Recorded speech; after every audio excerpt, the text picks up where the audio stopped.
Welcome to Focused Fire Chat. Explore together. Welcome back for episode 72 of Focus Fire Chat, recorded live on February 10th, 2017 on twitch.tv. Big shout out to the live chat here. Thank you so much for spending your evening with us. This is your host, Blue Crew 86. Alongside me, we have the voice that launched 1,000 ships and the running giraffe, Justin Sane 0516. How have the drops been for you? This has been an eventful week for me. Yeah. I have been victimized. Been the victim. I got a very official looking scary letter from an agency I didn't know existed, which is the USPS Special Investigations Office. And they did not send me a decoder ring. They did not try to enlist my help in cracking some unfathomable cipher. No. They told me that I had been the victim of mail theft. And so basically they sent me a bunch of photocopies of like stuff that like my mail that had been found in the possession of a mail thief.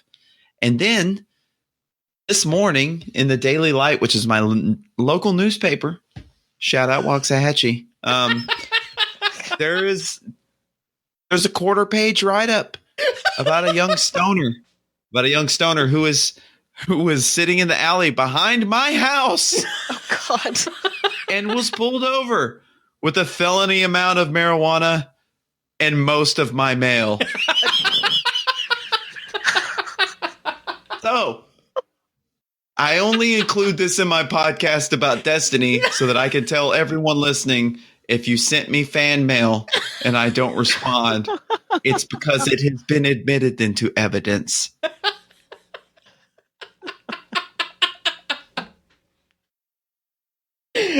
Okay, go on. You can go on with the show, please. So you didn't get any drops. You had things taken from you. Yeah, exactly. Exactly. He certainly didn't take any bills. He just took anything that resembled a check. Like he could actually cash it. Totally makes sense. Yeah, like I thought it was a pay it forward type thing, and he was going to take my bills and pay them. Not so much. Awesome. I just love the fact that your biggest disappointment is that you didn't walk away with the decoder ring. Yeah, like when they said, "Hello, citizen," I was like, "This is the call to action I've been waiting for." And yes, no, they did not need my help. What Green? Have I disappointed you? I'm just thinking it's like the Justice League has contacted running giraffe, and unfortunately our decoder ring got taken in the mail. Taken in the mail. Along with by the lurking platypus. Yeah. That lurking platypus. It was the taken mail sentry. Well, so honestly, real point here. Watch your mailbox, everybody. Install camera in mailbox. Can you imagine if they had gotten my Grimoire book? Oh, you would have that. Yeah. Oh, I'd have split my. I just cursed. Yeah, I'd have lost it. I'd have been down there at the jailhouse just wanting to interrogate him. So no, but seriously, where's my book? Yeah, where's my book? It had various Grimoire. I've heard there's some Aramkara pieces at the end. I'd really like it if you would give it back. So that was my week. How'd you guys do? Well, from the depths of the madness-inducing mind maps, we're also joined by our favorite Gunter, the one and only green-eyed music lover. Green, hope you're doing well. Probably better than Justin. How's the week gone for you? Well, I haven't had my mail stolen, so that's good. But, yeah, I've been fighting a head cold and stuff like that. Nothing super exciting. Watching the wife play Stardew Valley You see me pop up in chat sometimes and mention this game. It is stupid addictive. It's like not a drink. It's not no. Much to Justin's disappointment. Right. But I decided to make a drink out of it. The Stardew drink, for all of you out there, is 1 jig of vodka, a splash of lime, and fill the rest with 7-Up. There's your Stardew drink. So enjoy. No. Games have been difficult to get on this week just because of life and busy and sickness and fun stuff like that. But can we talk about the announcement for Destiny 2 being released this year? Because that's pretty exciting. I have to say, I'm a little pumped. I'm a little leery about when it's supposed to be released because there's not like an official date, but I'm excited to hear that they are trying to get it to be released this year. Yeah. Well, and that was it was officially acknowledged by Activision in their call as well, right? Right. What was not, weird is like not the Reddit rumor that everyone was kind of rolling their eyes at. No. But Kotaku did a piece on it, and they had to roll something back within it saying that Activision was going to take some of Bungie's stocks if Bungie didn't release it by the end of this year. And Bungie contacted Kotaku and like rolled that back, and that's not, according to Bungie, that's not what's going to happen. But it's interesting that Activision is putting pressure on Bungie to finish. Which I'm not a big proponent of.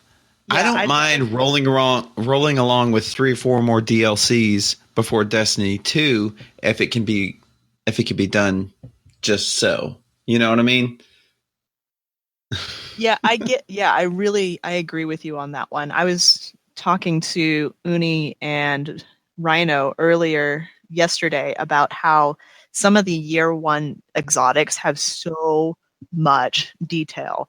There's so much lore tied into it that that they can't pull that much information that quickly for when they're doing these quick releases and quick pushes. So it's nice to see that they're trying to take their time, but I feel bad that Activision is kind of pushing them into finishing quickly.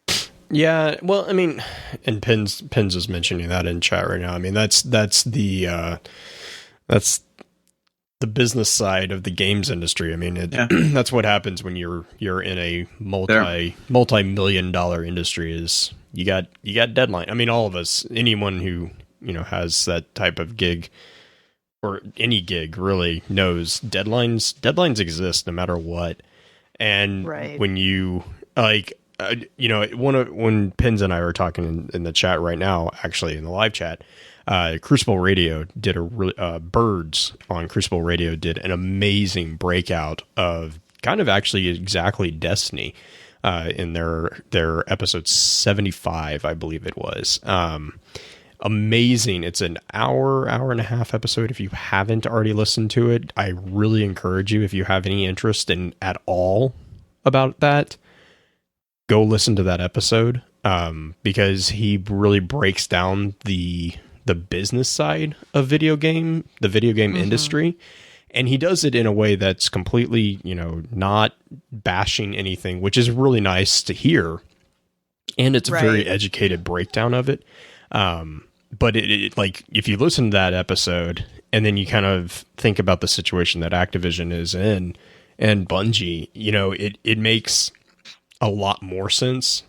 But I mean, I agree with you guys as well. My biggest concern, obviously, is always that the presentation of the story. I wouldn't want to sacrifice that, and I don't mean by any means. I don't think that is by any means anyone's desire, to do that. But that would be my only major concern when you start talking about like people being rushed. It's like a rush situation is when things fall between the cracks. And we don't want it to turn into another Assassin's Creed franchise, because that's literally what happened to them. Mm-hmm. They got pushed to have to put it out so quickly every single year that there were so many bugs and the games just didn't feel as well thought out anymore. Yeah. And I honestly, I understand what Activision's take is on everything. They're looking for that MVP, that minimum viable product. Like that's what they're concerned with. Like, what's the date we can have something roll off the shelves to turn a profit? And that's what a publisher does. Like that's it's the authors, the author of whatever's being published. It's their job to ensure creative integrity. Right. Right. And these are competing paradigms here, but I will, like, kind of, if you're ready to jump off the roof, just take a step back. Most of the hard work has been done. Destiny is a cumulative affair. I know we'll have major quality of life changes probably in Destiny 2. A lot of things will look different, but a lot of the substrate from which they'll be working will have already been, that's what we call groundwork. Right. It's already been done. But it's already been done. But they're also porting it over to PC, which is a completely different development type system. So they talked about it in one of the streams, one of the live streams, how when they started going into the most recent release. Gosh, why am I blanking? Rise of Iron. Thank you, Rise of Iron. I kept wanting to say Rise of Wolves, which was... That works too. That's better. That works better as well. I like that better. But they talked about how they had to completely port over some of the old software and we're developing new software so they can make the game run more efficiently, so they can have the larger vault size, so they can do things that they hadn't been able to do before. Right. Well, and that's the rehaul of the game engine too, because it was one of the rumor complaints that Bungie had, was that they were running on a very archaic form of if you were back in Halo, like we had the map system called Forge, and there was a rumored reason why it took Bungie so long for some stuff was because they were running on a older version of Forge. I don't know if it ever got substantiated or got any confirmation on that. But if that's the case, then yes, they're technically have the base framework, but if they're reformatting the game engine, then they're gonna have to recreate stuff. Now, depending on what type of game engine, I can go into the programming stuff. Probably in Discord would be a better place to go into that, because it can get really complicated really fast. Right. But I mean, suffice to say that, there's a framework. So basically the benefit is they know what they're working on, but they don't have necessarily, they might not necessarily have as much of a foundation as some people think they do.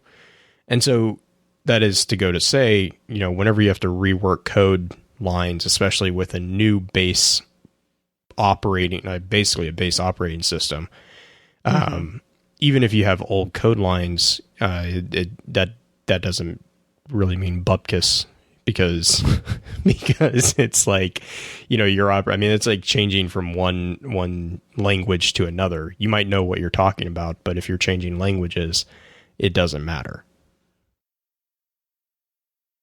If that makes sense. Like, yeah, I mean, if anyone's interested in that, I would definitely be up to chatting about it. But I think that would probably be better suited in the Discord chat, because otherwise it will be here for a very long time.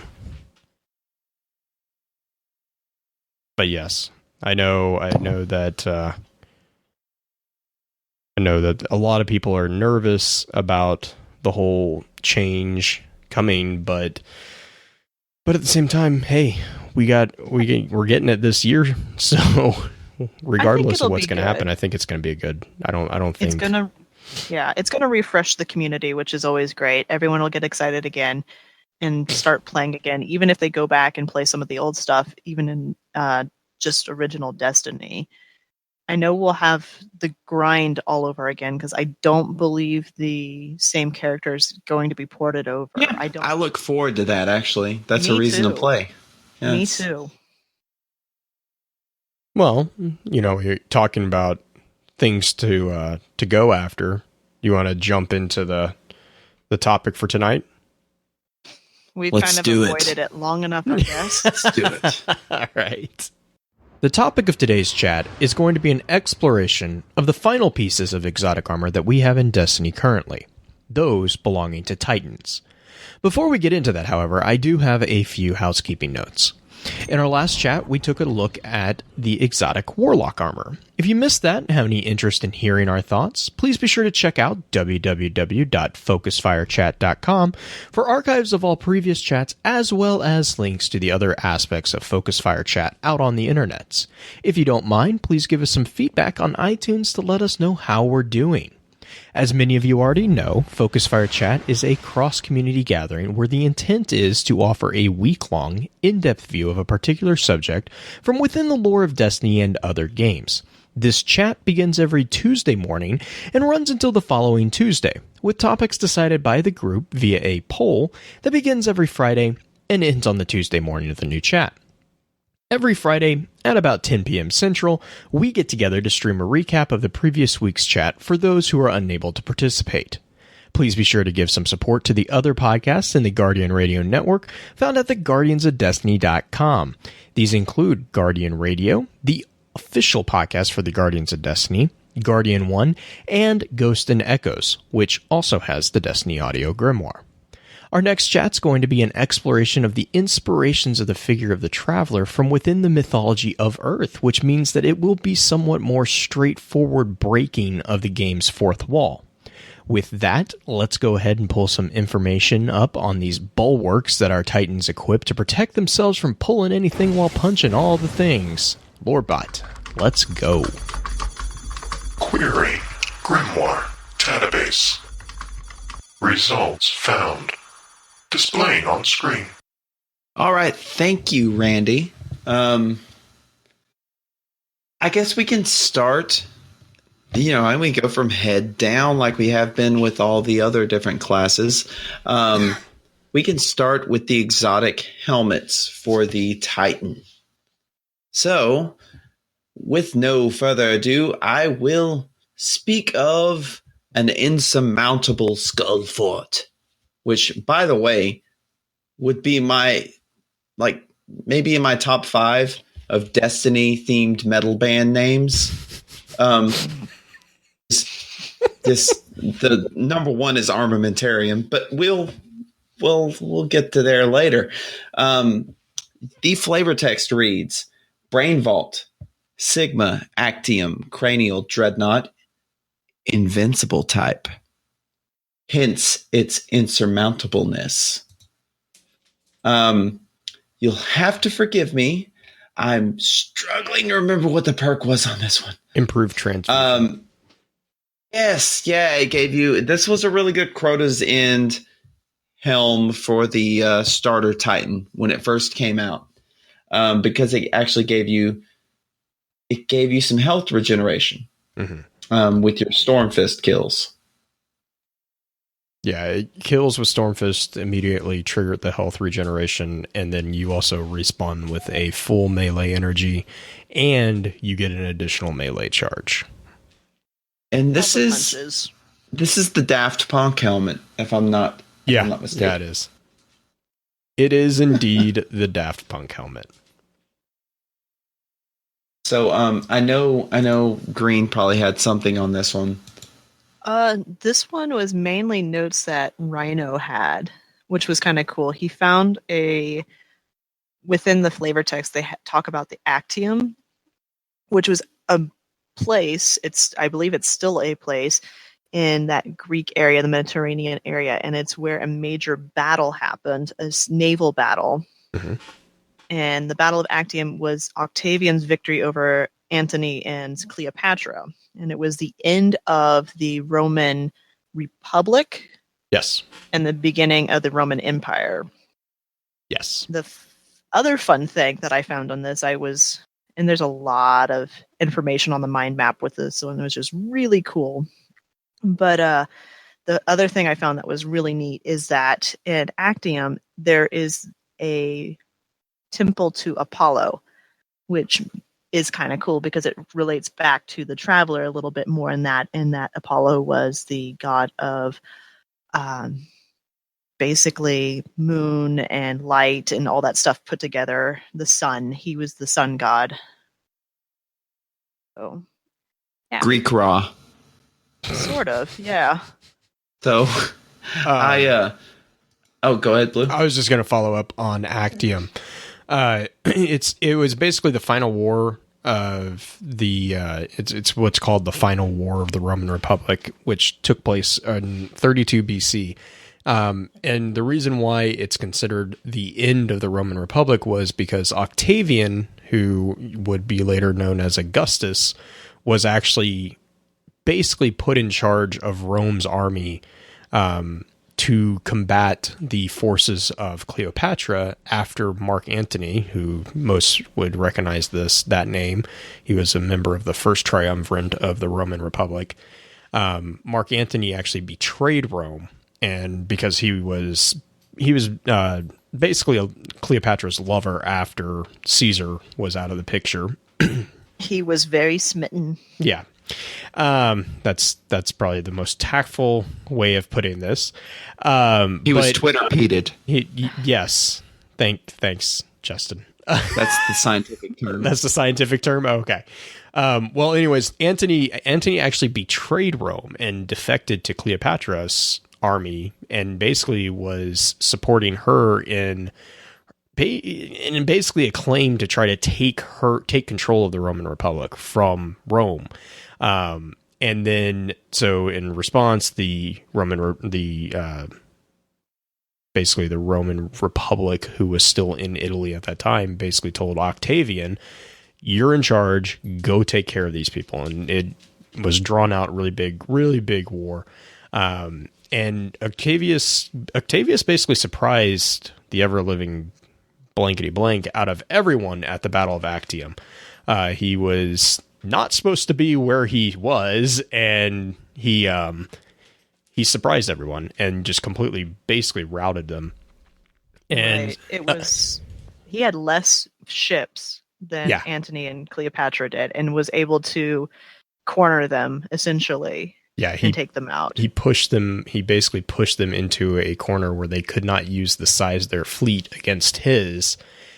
And as a part of this, Octavian basically leveraged the entire situation politically, and then he changed his name to Augustus shortly after this, and then basically went back to Rome and convinced everyone, all the senators, that he needed to be given, power and all this stuff.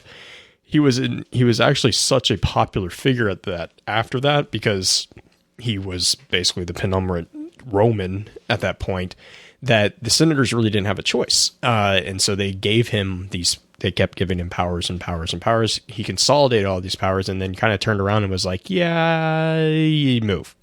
I'm the emperor now. There was a second triumvirate, and there was a lot of different things, but this is also when the Pax Romana began, which is a very important thing, because to date in our recorded history on Earth, the Pax Romana remains the longest period of peace and stability that Europe has ever seen. So when we say Pax Romana, that's basically the enforced peaceful interactions with all the countries and all the city-states of Rome. The Roman army forced everyone to basically stay in the line, don't toe the line or anything. If you challenged them, this was the beginning of over 300 years of naval dominance by the Romans. They basically just had complete supremacy over the majority of every known sea. So not just the Mediterranean. This was every known sea at this time. They basically controlled, and so they were slave drivers, but in that sense of they came down on anyone who challenged the Pax Romana extremely difficult or extremely hard. Going into the Picts a few years later. Yeah, that did not end well for them. Not at all. And then, so Actium is Actium is actually a big scene for Roman history, which, to tie it back into the Titan thing, is a big thing in Titans, because the Roman Republic and the Roman legions, the Roman, we've talked about how that influence is seen within the Cabal, but it's also seen within the own military forces of the city, especially in the Titans, and the Roman sense of civil duty, of civil honor, of being the ultimate warrior while also being the best politician or best leader. It's a very big thing. So especially within the Titan ranks, if you look at Zavala not only exhibits signs of, the Eastern philosophy and all that stuff, but he also does have a very kind of Roman vibe in the way that he manages, as the Vanguard commander, he manages the forces of the city. So again, the reason why the whole little diatribe just happened is because the Battle of Actium is actually, there's books written about the Battle of Actium that we could go into, but to suffice it to say that it is the end of the Republic, the beginning of the Empire. It was the inception of the Pax Romana, which was a huge deal, and it was also basically the culmination and the beginning of Roman supremacy over pretty much the known world at the time. So it was a big deal. And then, not to say that everybody was peaceful with them. No. They still enforced things. It was just anybody within their deal. They just made sure that they knew who was boss, and they would pay. It's like the mob; they were in charge. Yeah. Oh yeah. Yeah. Pax Romana was not don't let anyone romanticize that. Like, it was not everyone's happy hunky dory. It was often in extremely bloody situations. But that was also the kind of the way of the times at that particular moment in history. Well, centuries of history. Mm-hmm. But yes. So yeah. As soon as Rhino was talking about that, I was like, oh yes, we're going to talk about the Battle of Actium. That is a really, really cool. So before we move off of the Skull Fort, which I never thought we would fill this much time talking about, it's awesome. It's a Daft Punk helmet. Yeah, it's a Daft Punk helmet. Before we move off it, I want to address the fact that it's referred to as a brain vault. And also a cranial dreadnought of the invincible type. Mm-hmm. So there's a very real designation here if we want to talk about the way the game is talking about this helmet as being protection for your head, your brain, or your thoughts. Real quick, we're all really familiar with the term dreadnought, but if you're not too familiar with maritime affairs, a dreadnought is a battleship. It was the predominant type of battleship in the 20th century.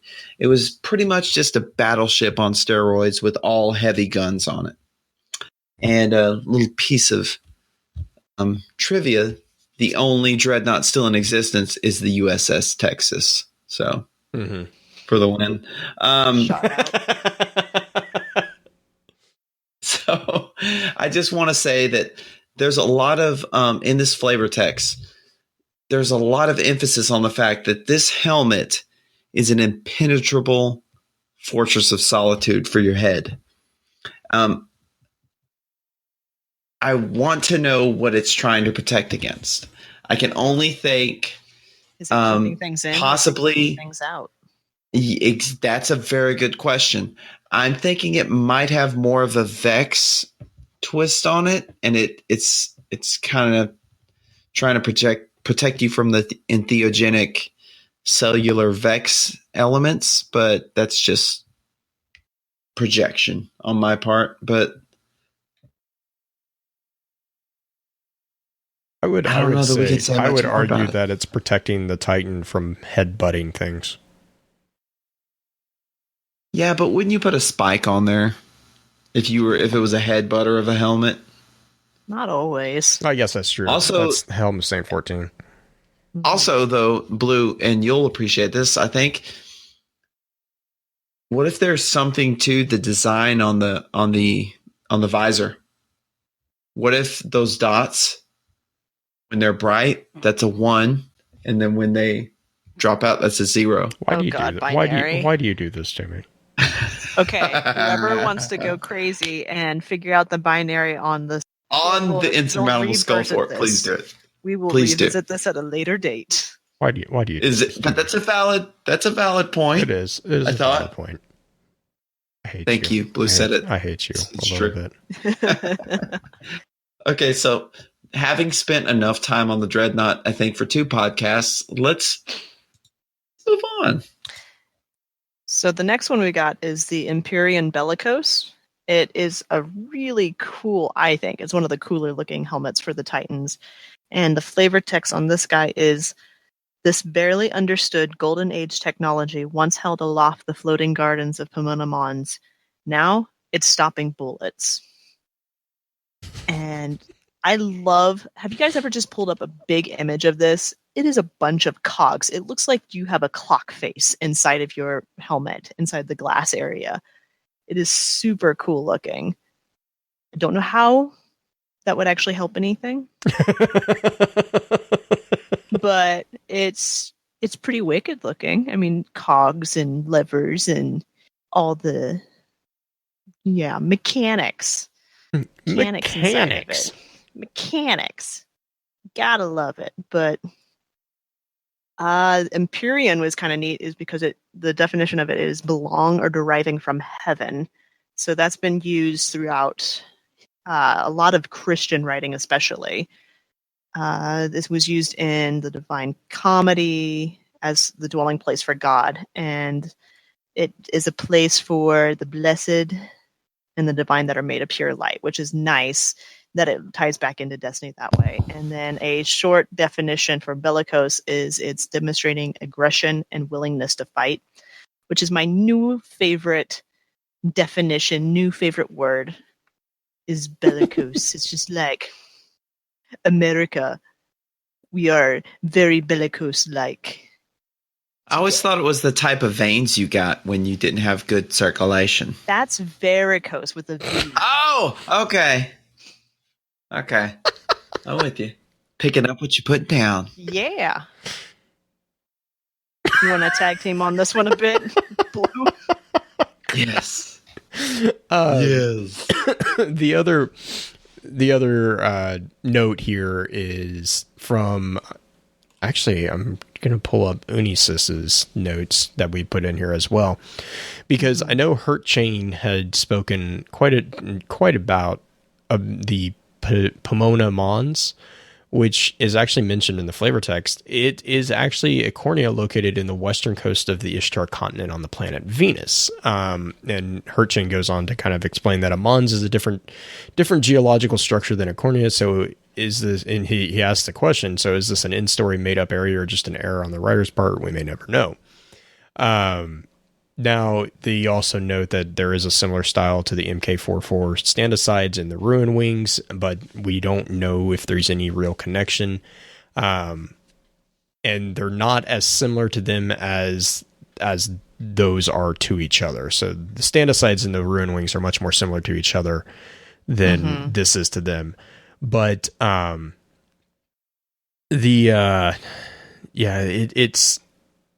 it basically is in game, almost seems to be hinted that this is an anti-gravity device, which would maybe explain the cogs and the gears. Well, it's the Halo 5 helmet. The perk, because the perk is literally anti-grav. Right, yeah. And so the perk gives you basically, what is that? Icarus? It's when you aim down sights, and you will hang in the air indefinitely. Oh, this is, well, not indefinitely, this is but for a bit. God, I see why you called it the Halo 5 helmet. Halo 5 helmet. Yeah, it is the Halo 5 helmet. So you hover, and then when you collect orbs, when your super is full, you will recharge your melee, which means that I would hate this because I don't want to pick up orbs. Yeah. Yep. When I'm picking up orbs, generally what I want is supercharge, not melee. So, yeah, that's not a good look for a helmet. Pins is right. It's the Red Bull. Yeah, it's the Red Bull helmet. I was about to say that as well. Gives you wings. It gives you wings. So, we actually got to see these gardens, by the way. Yes, finally. The floating gardens of Pomona Mons are actually featured in a Crucible map that was actually released to us in Rise of Iron, if I'm not mistaken. So it's a really annoying map for a really annoying helmet. You know, the other thing that this really kind of brings to mind, or well, brings to light, as for me at least, is that this confirms that those floating areas, I guess I don't want to call them continents, but those floating areas, that's not actually Vex technology that's hovering those. That's Golden Age technology, which tells me that's human tech. We created the tech that put that Vertigo and floating gardens. Those were from us, not from Vex. They didn't terraform that part. I have mixed feelings about that. No, but it says this barely understood Golden Age technology once held aloft the floating gardens. But okay, so oh god, what's that map? The one that the Crucible map. Is it floating gardens? That's floating gardens. It's so Vex like though. But I mean, so is Vertigo. But I mean, that's the thing is like, yeah. Right. I mean, that's a machine. Because floating gardens is the recycling repurpose thing. It's the efficient thing to do. Right. Repurposing is always the more efficient thing, but not always, but sometimes when humankind hits a home run with the anti-grav thrusters, the Vex have no choice but to stand up, take notice, and use that innovation. Just saying. Stand up. That should stand be a poster. And be a witness. Okay. You want to talk about the Terracotta Warrior? Yeah. I love. Sure. Like, this is the weirdest helmet in the entire game, in my opinion. Yeah, it kind of. Yeah, I can kind of see that. It's not because the stag exists. Go ahead. Sure, I want to run around the Crucible looking like something from a Kubrick film. Yeah, that'd be great. So this is Eternal Warrior, and the flavor text is absolute unflinching resolve. The perk on this one is Resolute, and basically you gain the perk Unstoppable when you do Fist of Havoc. Breakdown of the name, Eternal, lasting or existing forever without ending or necessarily a beginning. And then Warrior, especially with in ancient times, was a brave or experienced soldier or fighter. Green, I know you have a thought on what this reminds you of. It just, okay, so Terracotta Warriors were this insane idea that happened in Asia. I believe it's in China, that the emperor made a bunch of terracotta warriors, samurai type warriors, that are just lined up. And the idea is that in the afterlife and everything, he'll be able to take his army with him. So it's kind of like the whole Egyptian idea. Everything that you want with you in the afterlife, put it with you in the tomb. This reminds me so much of the Terracotta Warriors, and just the fact that it is a statuesque. I know it's Roman. I know it's a Roman helmet, but it just has that same feel as a Terracotta Warrior. And it's just weird. Just weird. Yeah. It makes you look like an Easter Island statue. I was wondering if you were going to say that. I just run around the map going dum dum dum dum. Hello, dum dum. Dum dum. Like I just try to give everyone gum gum the whole time. You look so stupid with this thing on. What are the optics like in this? You just looking through crudely chiseled eye slits? Are we How going is to go this- into optics on any of these? Because No. most of them don't even have. Nope. We're not Anything. gonna make this. No, argument. Helm of Saint 14 has a crack. Well, bringing up Helm of Saint 14, bringing up Helm of Saint 14, this actually does resemble the Helm of Saint 14. Right, it does. Also, Pick up the picture. It's similar to it's very similar. It's got the it does same have a crest. little bit of a mohawk piece. Yeah, it's got the but crest. It's got the crest of the helmet, and They're both no, you're not wrong, Blue. They're both head shaped. They both fit on a head. They both fit on a head. So I think you got something going. I think you got something going here. oh my god! Before we move on to probably the most intriguing piece in all of Titandom, is that a word? I want to talk about the next one because the next one really suits the needs of a theory of mine, and that's where I'd like to live for a little bit. Hang on real quick. No. Yes. Yeah. No. Go ahead. Okay. Go ahead. if you pull up Helm of Saint 14 and you hold it up against hang on. If you pull it up and you hold it up against the Eternal Warrior, and you look at this, it's got the I can see it now. Yeah, you see it. It doesn't have the bristle brush, and the Eternal Warrior has the visor up. But if you put the visor down on the Eternal Warrior, it's a pretty close match to the Saint 14. Yeah, I can see it now. Basically look like they took the Eternal Warrior and put a steel plate with a pink line down the center over the front of his face so he couldn't see any better than he did before. Well, if you want to talk about optics real fast, all these are high-tech gear. And so any of these things are going to have a HUD system within it. So basically, and I've talked about this with a couple different people. Basically, what's going to happen is, like, if you put a helmet of this nature on, what you're going to do is you're actually not going to have any. You probably won't have any opening at all to the outside, because the other thing is realize that these helmets are designed to hold a guardian or a individual within the vacuum of space. You don't want eye holes in that. That would kind of be defeating the purpose. And the thing is that you have a optic feed basically that would display onto a heads up display within the helmet on a minimized screen. So that purple line actually is a singular optical reader port. And the thing is, with this level of technology, you don't know. You could have rear view cameras on most of these helmets. We talked about that a little bit with the ATS helmet, right?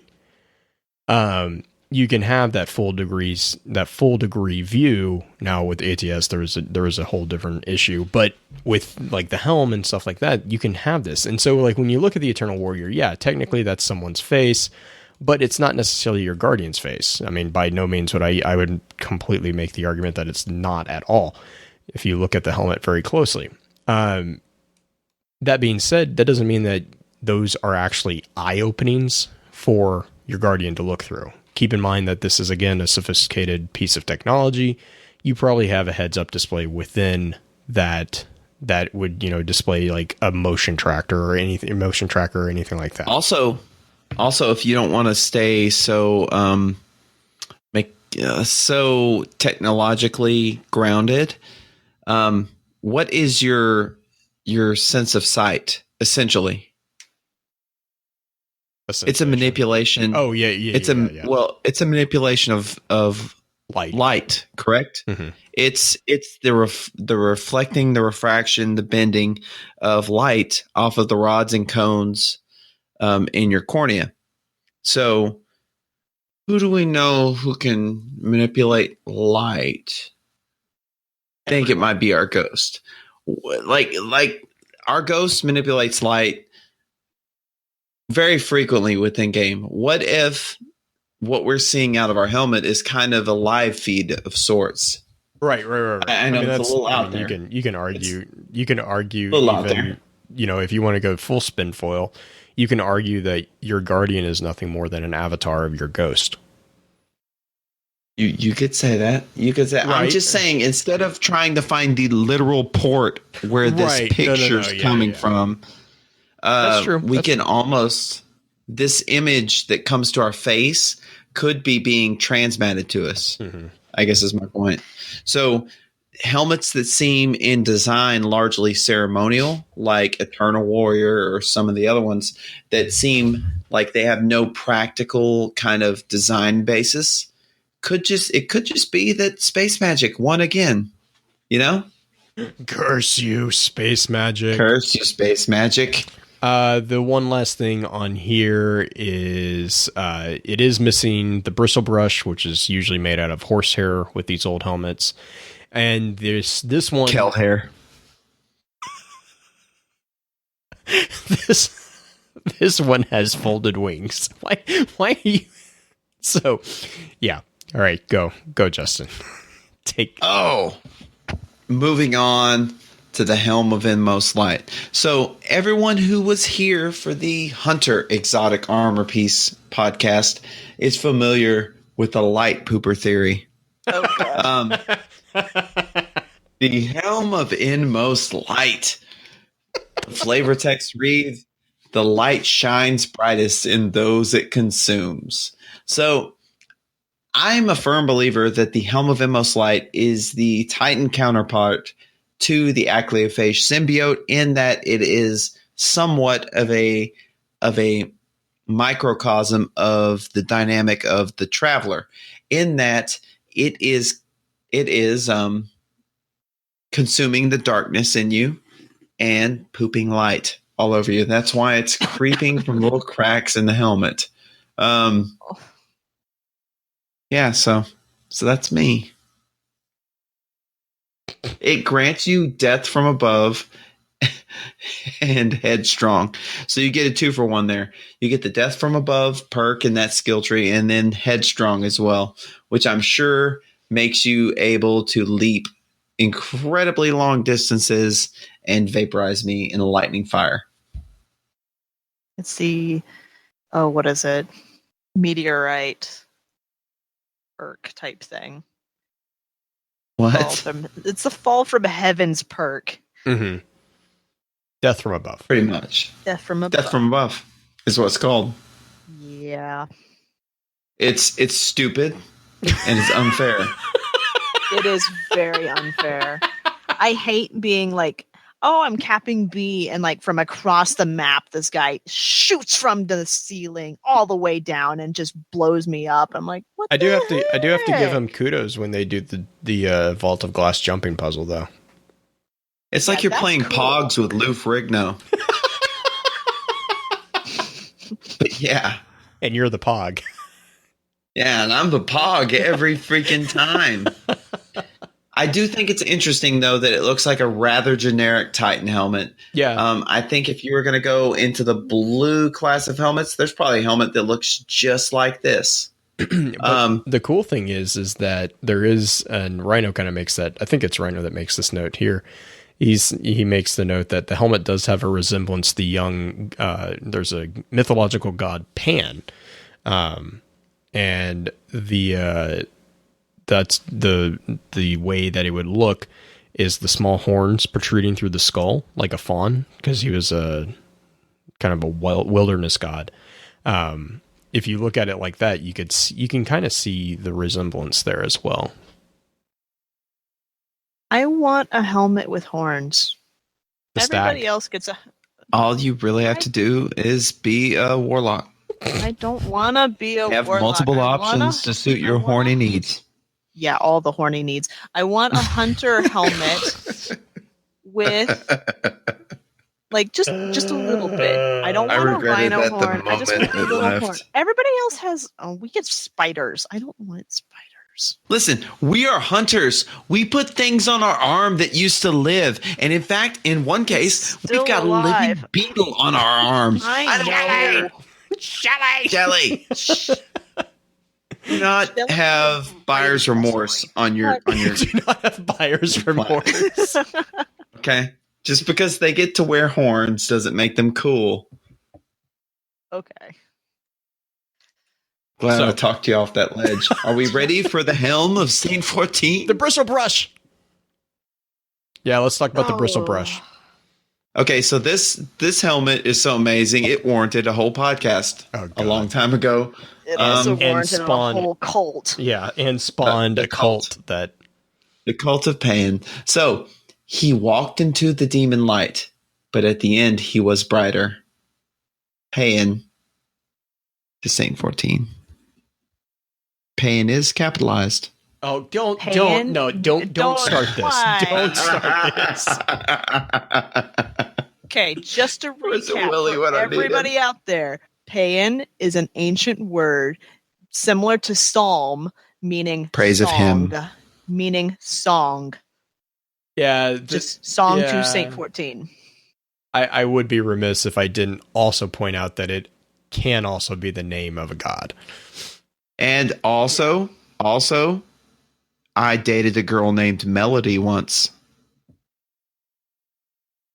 We're going to move on to the perk. And that perk is Starless Night.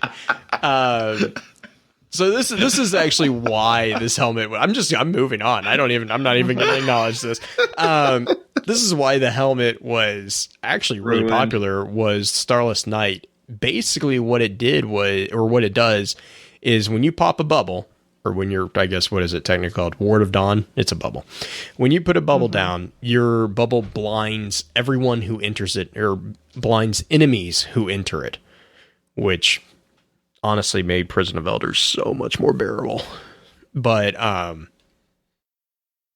yeah, and you have a toothbrush on your head so that when you headbutt people, you can brush their teeth. Okay, so he walked out into the demon light. God. At the end, he was much brighter. This is a line from the Pan to Saint 14, which was the song of praise that was committed to him. Probably at his vigil. Just before they unveiled the Eternal Warrior statue.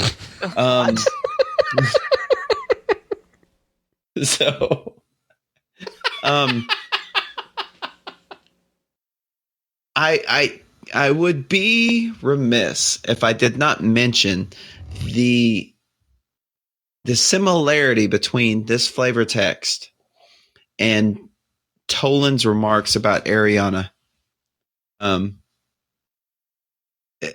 It's a kind of the highest praise you can say of a guardian is that they were so very bright, right? They were so very bright right there at the end. Mhm. And that's the vibe I get from Saint 14. Like there's something special about him.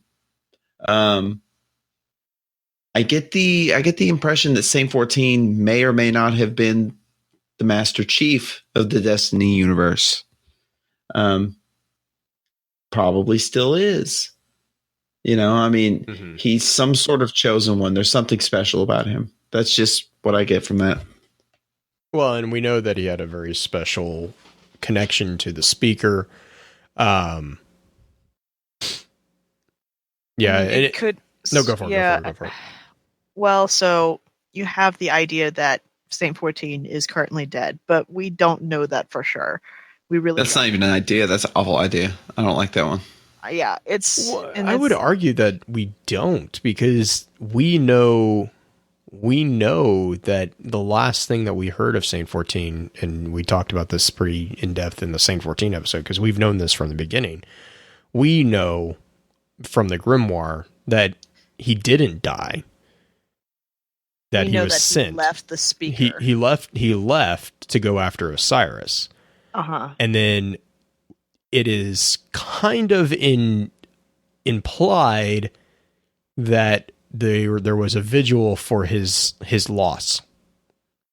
So a lot of people have the theory that he was sent to stop Osiris by the that speaker. joined up with them. Well, not even that, but basically he left, but the speaker didn't tell anyone he left, and that he played it off as he died in the wilds when he was going one-on-one with the Kell. Sneaky speaker being sneaky. Right. Well, and that's also from the camp who believes that the speaker is trying to destroy everyone and their children. Right. He thinks a snake is afoot. A schneck. A schneck. Nah. Okay. Sneaky snack. Snicky snack. Watch out for the head boops. Drives me crazy about this line, though, is he walked out into the demon light. Demon light, specifically. The only time we talk about light in general in this game is the Traveler's light. We don't really talk about like dark light or anti-light or anything like that, except for this line. And it's like, okay, who does Saint 14 attribute the Traveler as a good guy or a bad guy? This gets into that whole theory too. Well, I mean, if he's a demon, he's a demon, you know, we're going to go the Master Chief route. Run! So the term demon light is there's a very unique juxtaposition there that doesn't exist in a lot of other text within Destiny. Light is very specifically good in most instances. But in fact, it's almost a deliberate thematic choice throughout Vanilla, Crotazand, House of Wolves. It's a very deliberate thematic theme throughout those until when does that change? The Taken King, right? And it is only once we've entered the realm of the Taken King that we start to understand the fact that light can be taken, light can be blighted, light can be a negative force in our universe. That brings up a lot of questions for me as far as to what this is referring. It's also not capitalized. No. Here's the other thing I would tag team off of your little theory, Blue, when it comes to the speaker being the one who's saying that he's dead. Maybe the speaker is the one who wrote the song to Saint 14. Don't encourage people. No. That's a very good point, Green. I would posit that it's probably not only a possibility, it's probably likely. Because think about it. The speaker has a vested interest in the hearts and minds of the city. How, with encroaching darkness and you know, raids by Randall the Vandal and Frank the Turbo Shank and all of these bad things happening, how do you keep everyone calm? You keep them calm by placating them, by distracting them. So you need a very strong propaganda machine to make that happen. If the people in the city knew half of what was going on out in the darkness, out in the belt, it's just out beyond their borders, they would literally lose it. So I think that you can find examples throughout history. I think it's very possible. And if you have a very flexible mind like mine, very probable that the speaker is the source of this propaganda canonizing Saint 14 as some sort of de facto saint. A martyr. Some sort of martyr to rally people around this cause. Who stands more to gain, who stands more to lose than him on the morale of the city, the morale of the status quo. Right. God, I'm a conspiracy theorist. So basically, okay. hang on. Blue. So the entire time you're talking, what I'm hearing is the speaker is a speaker of the dead. Pretty much. Okay. Moving on. What would you call him? No, it's a Ender's Game reference. Uh-huh. So like when you guys were saying that he could be, or she, it, the speaker, They. whatever, that thing wrote the pay-in to Saint 14. If that's the case, that would actually, if you're thinking about the responsibilities of that title, it would make sense, because if he or she is a speaker, that's what they do. They speak. And if you're going to have a vigil citywide, which we know that they did, it would make sense that the individual identified as the speaker would speak in memory of the deceased. Mm-hmm. And the speaker speaks for the traveler, and the traveler, as far as we know, is dead. Is not is dead. Hasn't said much. Oh my gosh, is he going to make someone grow in a tree? Recalcitrant is the way I would. It can't be a normal tree. It's got to be like it's gonna be tree. Yeah, it's gonna. The wood needs to be made of iron. I'm gonna get into. Don't even start down that road, because that also connects to Ender. We're gonna move to the next item before Blue's head explodes. So the glass house. Don't throw stones. Don't throw stones. It's a really simple flavor text. Everything is luminous, which, if you look at the glass house, it's got that triangle motif that you see a lot in the Siva Tech. This is not the one item that I think with Titans that is most related to Siva Tech, but it does kind of have that same triangle feel to it. And a glass house is also kind of known as a greenhouse, and it allows for light to be brought in and keep the weather out, so you can grow plants throughout summer, winter, whenever, throughout the year, without having a whole lot of issue controlling the environment with inside. Beyond that, what's kind of cool about the glass house is most of the time, because of the photosynthesis that happens within the glass house, the glass tends to turn green over time. It's originally clear, but it just absorbs within the glass itself and modifies it. Blue, you want to talk about the prison? The darker side of the glass house? Yes, I'll do the nice side. we're gonna go to the dark side of the glass house. So there is a pretty. The origin of this nickname is kind of from a very, very brutal prison in the United Kingdom that had a glazed roof, and it kind of translated into a nickname for pretty much any prison.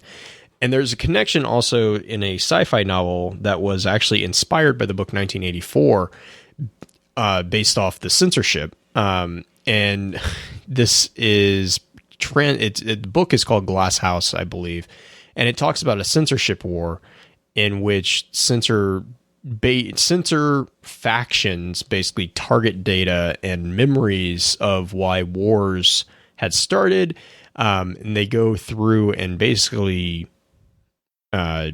systematically eliminate individuals or manuscripts that argue points that they don't agree with. And so basically the victors write the history, and they eradicate all this information at all, like in the past. And that translates into pretty much a 1984-esque situation. And then Orwell. We have a passage from Orwell in the mind map as well. And I think in Orwell, or no, censorship war was in 1984. I'm getting all my books confused. So yeah, the famous quote from Orwell is "Everything is political," which kind of ties into the "everything is luminous" thing. Yeah. So basically, your helmet is a brain prison. It's a solar panel helmet. Sure, let's go with that thought. Because you think about the perk of it, it's bathed in light, so it makes blessings of light and weapons of light last longer. So it makes much, much more sense when you read that perk, because it's going to intensify the rays of light on the subject, whatever's inside, which would be your head. And it kind of makes sense that would intensify those effects. So to me, at least. It's also wearing a helmet. No, go for it. You're wearing a helmet? You're wearing a helmet that is like the magnifying glass that we used to use to torture animals when they were little. Mm-hmm. It's also as ugly as sin. It is. No, it's not. It's beautiful. It's actually my favorite Titan piece. I hate this helmet. I think this helmet is so ugly.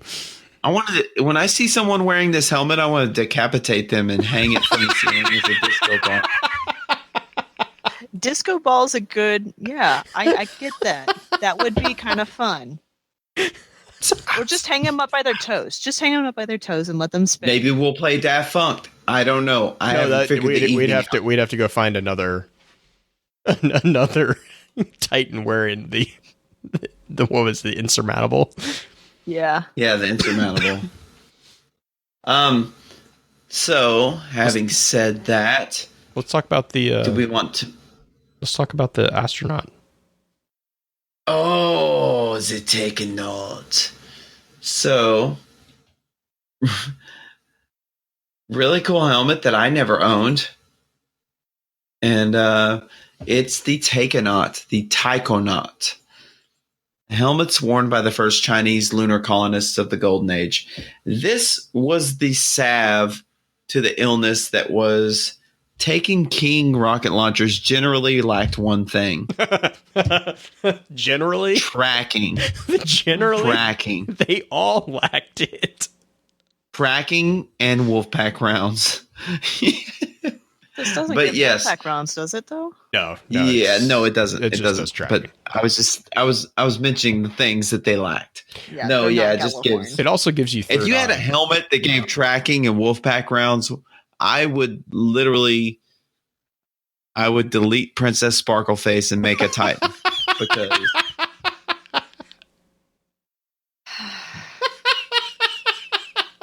That's some heavy words for your those are strong, your level strong 7 words. warlock there. So the primary perk on this is air traffic control. All rocket launchers gain tracking. Radar remains visible while zooming with heavy weapons, which doesn't sound like a big thing, It is. but it is. It is. Anyone who's gotten killed by the thrall in the window of Crota knows that radar is very nice to have. I also want to kind of. I don't know if this has anything to do with anything, but a taiko in Japanese refers to any kind of drum. Well, Taikonaut is a Chinese astronaut. Mm-hmm. Yeah, but why would you refer to your head as the drum? Drum Unless head. you're used to getting just beat up by hunters. Burn. Well, they do What? like to headbutt things, so they like to beat things with their head. It's kind of like a drum, right? Just reverse. So this Tambourine. helmet, the name of it essentially means drum-o-not. A little stupid, so I have to believe that means something different. Okay. There's not a Right? whole lot of like lore connections. Well, not This guy, necessarily. Besides the fact that Golden Age, we Yeah, had this Chinese, is also very Russian. similar to the helmet that you see within the initial opening trailer where the Right. Eris 1 team is walking. These are the first Chinese lunar colonists, so this is the people who are on the moon. Of the Golden Age. So this was when you're talking about first light and stuff like that. That's where they all the Hesperonauts from Venus is another mention in Titan armor. It's not an exotic mention, but there is a mark, and I think if I remember correctly, there is a full armor set as well. And so we learn from that set that we were the ones who terraformed Venus. So these are all pieces of equipment that were made in memory of those explorers and those colonists. And it does seem like the explorers, the ones that push the front line forward, so not surprisingly, are owned by the Titans. So I think as far as like proven lore, not necessarily, but I think this does kind of speak to the Titans kind of tip of the hat that they make towards these colonists who were braving the wilds basically to push civilization out further and further. They are the builders, Mm-hmm. for sure. They're in the Fraggle Rock world. They're doozers. Doozers. I was afraid you were going with a different direction with that when you started that sentence. Yes, but no. Do we want to move on to chest pieces? sure. We can do that. You want to talk about Alright. your favorite piece ever? Yes, not so, but a really good one is the crest of Alpha Lupi. Whoever survives our passing does so only by our consent. I do like that quote. I like the Yeah. Hunter one a little bit better, but this one is also really cool. Yeah, so this is the companion piece to the Hunter one. Mhm. That one is the chest of Alpha Lupi, whereas this one is the crest of Alpha Lupi. No, they're both crest. Mm-hmm. Are you sure? Yes, I'm looking at it right now. I was just testing you. this one Trying to make sure you know what's going on. Take it away, Green. So aesthetically, the thing I've been obsessing about with this episode is the designs that they use on all the different pieces. When you look at the crest of Alpha Lupi, you do see, if you pull up a really big image, you do see two wolves on it. And then you also see the image of a hawk in the center, two hawks or two eagle type things holding swords. I want to know more about the hawks than I do. I get the whole Alpha Lupi aspect, but I want to know about the birds and the relevance that it has with that. It also does have the Titan symbol in the center of it, the multi-square triangle one where they're the defensive six front symbol that they have for all the beginning Titans. It's in the very, very center of that Titan piece. But I want that. That's my big, I want to know more about this item. There's not a whole lot of extra stuff I see. Or just more about the Alpha Lupi. Right. I mean, what connection does it have? Do you know, Blue? Yes. Well, I have a theory. So Pins is actually talking about it in chat right now. It's a very Teutonic feeling, and a Teutonic feeling.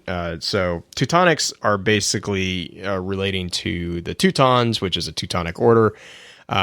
You can go a number of different directions with this. Teutons were actually a Germanic tribe that were usually just about always screwing with Rome.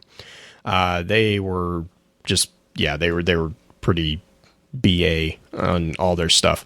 But there's also a Teutonic order in the German House of St. Mary in Jerusalem. That was more around in about the 12th century in Acre. It is a Catholic religious order. It was founded as a military order, and it kind of is really were a lot of like heavy knights that were predominantly around during the pilgrimages in the Holy Land at that time. They were kind of basically the guardians of these individuals, these Christians who were on their pilgrimage. They also established a lot of the hospitals that were down in that area. So the Teutonic Knights were kind of pilgrim guards, if anyone kind of makes that connection there. But the more important thing here is if you look at the crest of Alpha Lupi, like you said, there are two wolves.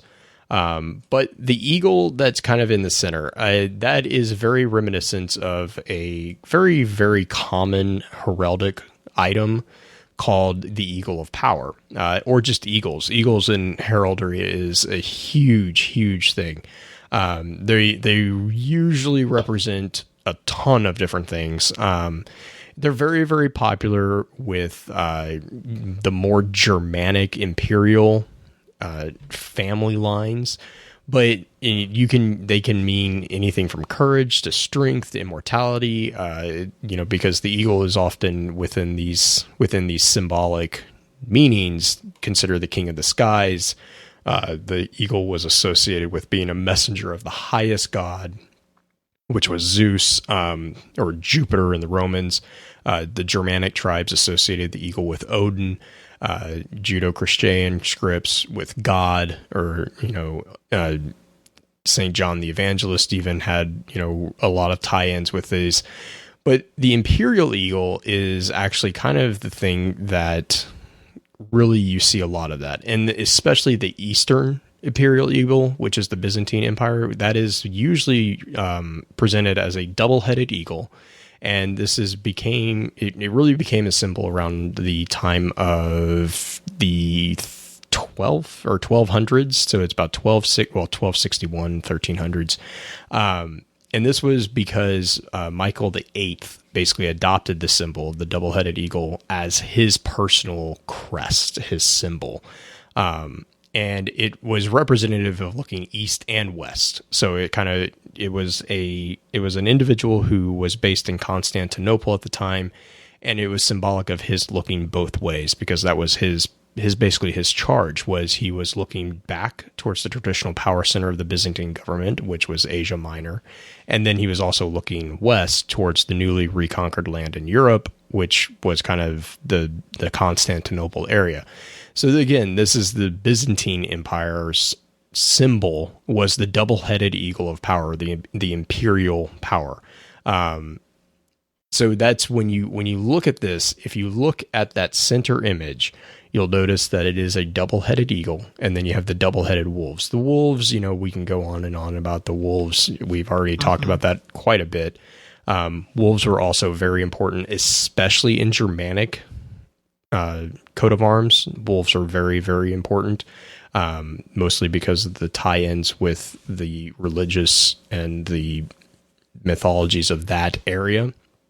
But that double-headed eagle in the center is usually assumed to be representative of the Eastern Imperial Eagle. And I can definitely shoot everyone, if anyone wants a link to some more information on heraldic arms and stuff like that, or coat of arms. Charlemagne had his own thing that was hit. Charlemagne's was a single head, I believe, but the double-headed eagle of power is a very, very common thing, especially within the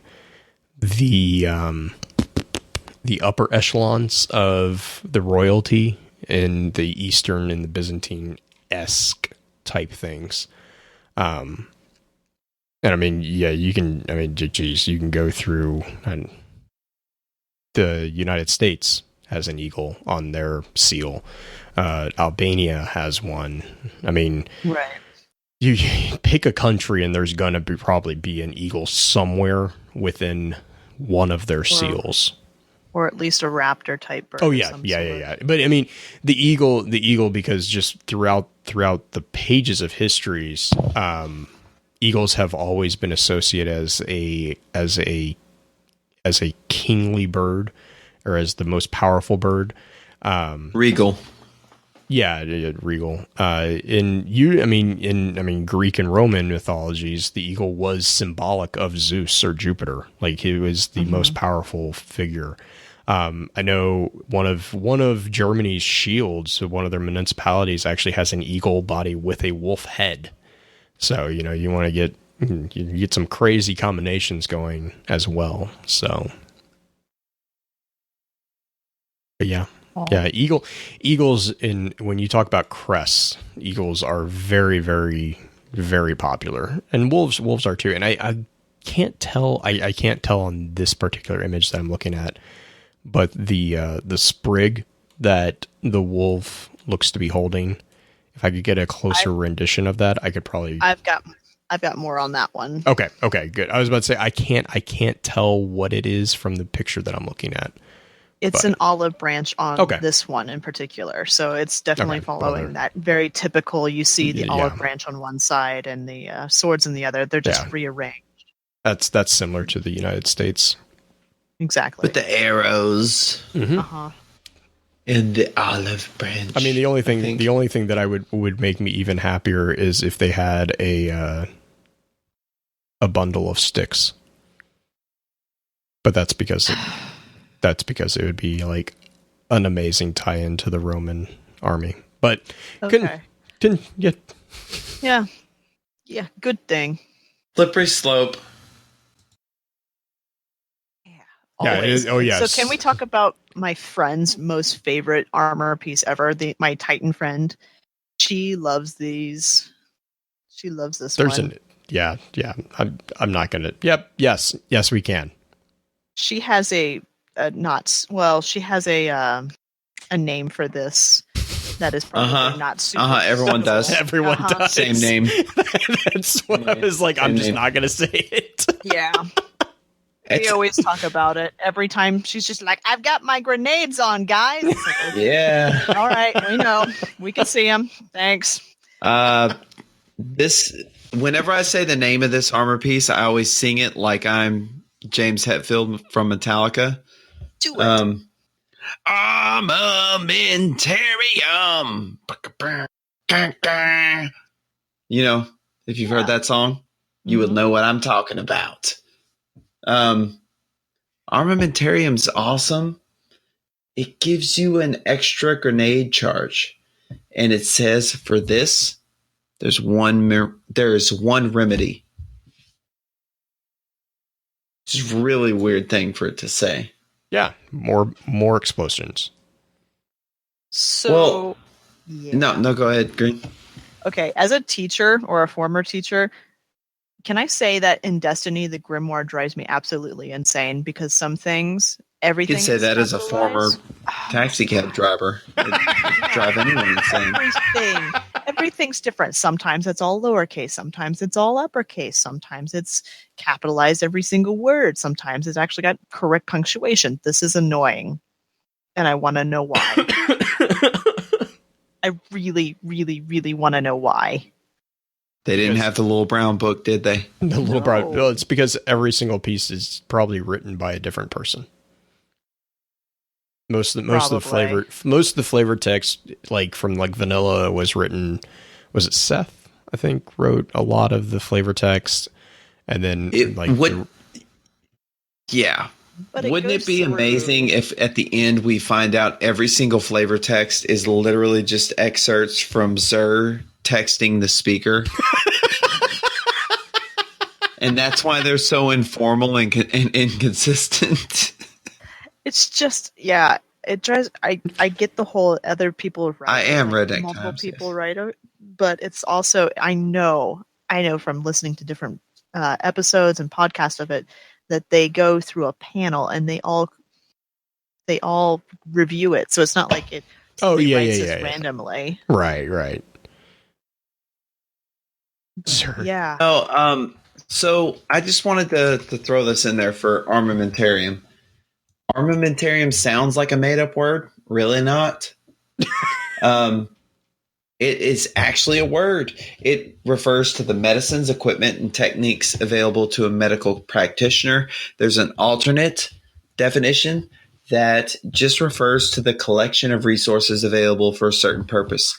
I lean towards the medical slant simply because the flavor text says for this there is one remedy.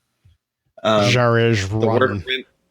There is one. There can only be one. No, there's one remedy. The word remedy has a overtly medical context to it. And, I'm sticking with that. But yeah, I think it's really weird because this armor piece has absolutely nothing to do with healing. No, not at all. Well, heal the wounds of war by adding more fire. More wounds to deter future wounds. Yeah. The other definition of remedy is to set right an undesirable situation. Is that what you just did there? Yes. He remedied the situation. I remedied the situation. And another thing. No, that's the perk. And another thing. Okay. I thought you were about to give me what for. You want to talk about the really interesting one? Yes. The night garrison. Or the Twilight Garrison, which is important because I can't swim, so I need this one. So the Twilight Garrison is the flavor text is one day the last city will be known as the first city. You'll notice on the mind map that we actually do have notes from both Rhino and Unisys on here. The Twilight, so breaking down the name again, Twilight is the time between day and night where the sun is mostly gone, but that last glow remains. I'm not even going to read the next sentence. And we're going to skip to the garrison. And the garrison is a place where troops are stationed in a fortress or a town to defend it. So, yeah, you saw the part that I skipped. I don't. I added that. That was me. Don't talk about that. Mm-hmm. Just needs to go into the deepest bowels of. Anyways, Uni has that, the flavor he actually has in the wiki that they have over on the Cryptarch subreddit. The flavor text of this is a quote, the flavor text of this piece, although we do not know who is actually quoted in this text, hints at someone who is proud of the last city, what it has become in its future. Currently in game, we do not know much about the last city or the people that make up its populations. We know that certain weapon foundries come in and out of the tower and reside in the last city. The another nice little tidbit on this piece is the logo sprawled across the top half of the front side, a circle with a dot in the center and what looks like wings coming from each side pointed skyward should be familiar with it, or should be familiar to us. If you take and he has an image here, and you take a closer look, this is the same logo that can be seen on the vaults in the tower that we Guardians use every day. So that was actually me that pointed that out. But then when he pointed to a conversation that DBM Gamer had, that actually seems like a pretty good theory, exactly what is going on with this logo. DBM kind of said that he feels that the chess piece is made by a little known faction or a division of said faction that was left out of the final game, or at least the current iteration of Destiny. This faction is called the FOTC, which we've all talked about a little bit before. It's known as Forces of the City. Several concept art pieces contain images of weaponry as well as ships with the FOTC logo. He has a couple images there as well. And you can also find the same logo on the front and back of the chess piece. FOTC's original role was the defense of the last city. Currently, we know this to be the role of the Vanguard. It is entirely possible that FOTC was replaced by the Vanguard on the release of the Destiny. The logos are similar but not the same. All of this is theory and speculation, so as long as that is, clear. And then he goes on to kind of talk about the other kind of iterations of logos that had been removed from different pieces of armor. Let's see, what else do we have on this? There are some really, really interesting theories on the Twilight Garrison. The number one that comes to mind is exactly how the exotic perk works. So the exotic perk for this particular armor piece is what's called tactical air support. And basically what this does is while you are airborne, you can evade. So you can basically move to the side. Now, there's a number of different theories on exactly how this works mechanically within the game mechanics. But actually, one of the best ones that I've read is if you are running around with the Armatorium, the Twilight Garrison, you'll notice that you have little like cylinders that pop up right as you're running around. Booster pack. Huh? Booster pack. Yeah, basically. So like you'll see these little cylinders that pop up. Note, you still have police lights on this too, which is really entertaining. But anyways, like when you're running around, you'll notice that you have these little cylinders that pop up. Now, when you jump, if I remember this correctly, when you jump, there are 4 cylinders that pop out. Now, but I don't think they pop out if you've used the evade feature. And so one of the theories is that's actually a collection system in which it's actually collecting air to use as a small air jet or a boost jet to move the user in a different direction based off where they want to go. So I really like that theory. I was like, that actually makes a ton of sense that would be what that was. But I don't know what you guys' thoughts are on the Night Fortress. Well, okay, so Twilight Garrison, was there a group that prior to when the darkness really hit and everything went to Poop Town? badness. Yeah, Poop Town. Thank you. Was there a specific group or a garrison that was there helped fighting?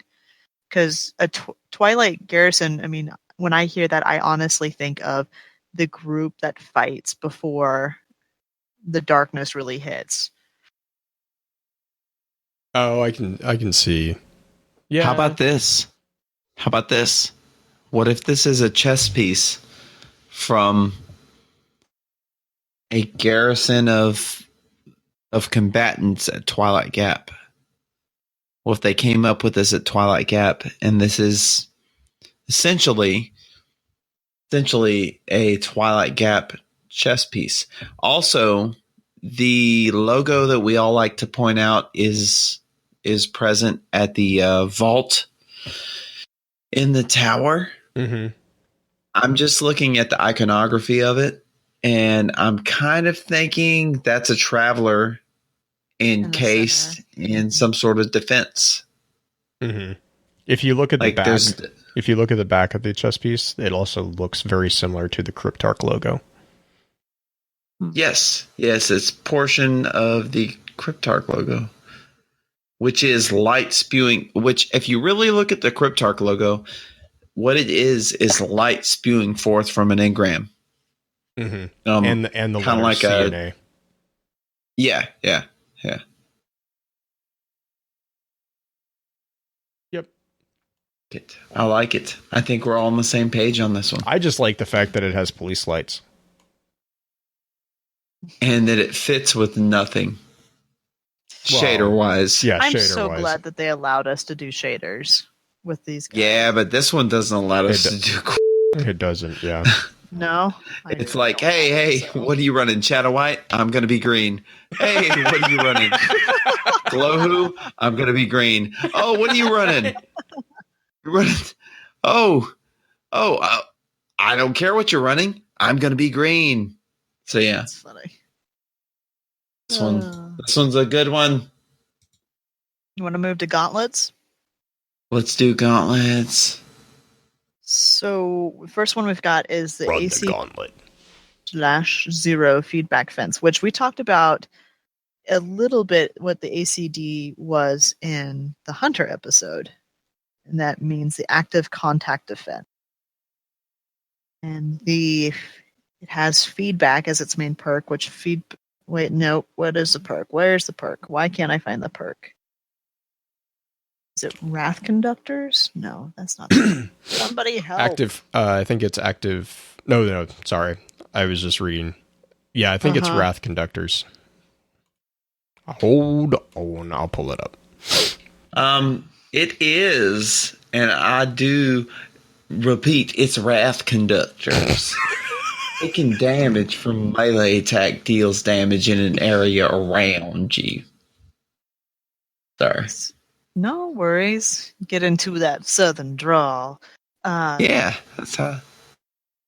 I don't have. No. Okay. So, can I kind of give my take on these? Do it. So, electrically speaking, no, don't laugh at me, Blue. That's a little rude. So he knows where this is going. It's actually funny because I do a lot of industrial control work, and we deal in a couple of different basic types of signals. Some of them are what we call DO. Some of them are EI. And then there's AI and AO and a whole bunch of other things. But DO is digital output. A digital output is either on or it's off. So it's kind of back to binary at this point. It's either 1 or a 0. It's a full value voltage level, or it's a 0 value. I kind of look at these as an AC DO feedback fence as being a set of gauntlets that has built into it probably some sort of supercapacitor that's able to store a charge and discharge it when you're meleeed. So I can like really see the actual science behind these things, and I could probably make you a working model. So Sweet. I'll be so there's that. one. Probably not that would kill Thrall, but I could make some that would annoy people at Walmart. Yes. It's that scuffing the feet and then shocking somebody. Exactly. Pretty much. I mean, that's pretty much where we're at. Like, capacitance is literally the property of an electrical conductor to store a charge and discharge it when a difference in potential is present. So the capacitance of an object is its ability to store a charge. So that's what I think is in these ACDO feedback fences. So Justin, just to confirm, these would enable someone to be thunderstruck. Mm-hmm. Okay. Yeah. And I think, have that song in fact, you've been thunderstruck. Mm-hmm. I'm sorry. Every time I see these, I can't help but think AC/DC. Well, okay, so speaking of seeing... ACDO. Mm-hmm. Thinking of seeing these things, this is a year one exotic. Like, this came out year one. This was the armor piece that looks so Siva-like to me. It's Warsat arms. It's Warsat tech, though. Yeah, I know it's Warsat. It's Warsat tech, which is Rasputin tech, right, which is what Siva tech. Over. So we love triangles. Is what is the takeaway? Triangles are great, but yeah. I still refer to Vosik in the Wrath of Machine raid as Lord Rhombus, but that's just me. That's just me. No, I love the feedback fences because they make sense to me. I love things that make sense to me. There's plenty of things that don't. Like the next ones? Yeah, Immolation pretty much. Bull gloves. Uh-huh. So, Immolation Fist has, I think, Accelerant. Is that the name? Yeah. The perk for it. So it unlocks the Sunbreaker subclass node Explosive Pyre for free. It's the with hunters we have that helmet, the purple face helmet that unlocks the shade Graviton set for forfeit. free. Thank you. This is the one that unlocks a piece for free for the Titans, and enemies brought down by your hammer explode, chaining fiery soil damage to other enemies. They're annoying. They're super annoying. You basically infuse your hammer with gasoline. Right. And Titans are a bunch of pyros. And they blame it on everybody else. Like, listen to the flavor text of this. Don't let the sacrifice be in vain. Like, he's not sacrificing himself. He's sacrificing you. Don't let it be in vain. Let me blow you up. Do the thing you're supposed to do. Blow every... Okay. Ding. Mean. Tank! Yeah. Real quick. So, immolation means basically sprinkled with sacrificial meal. It comes from immolat, which is the Latin word. And it basically means to cause death by fire, which includes the act of burning someone else or suicide by fire. It's always in sacrificial use. It's like burning in effigy type.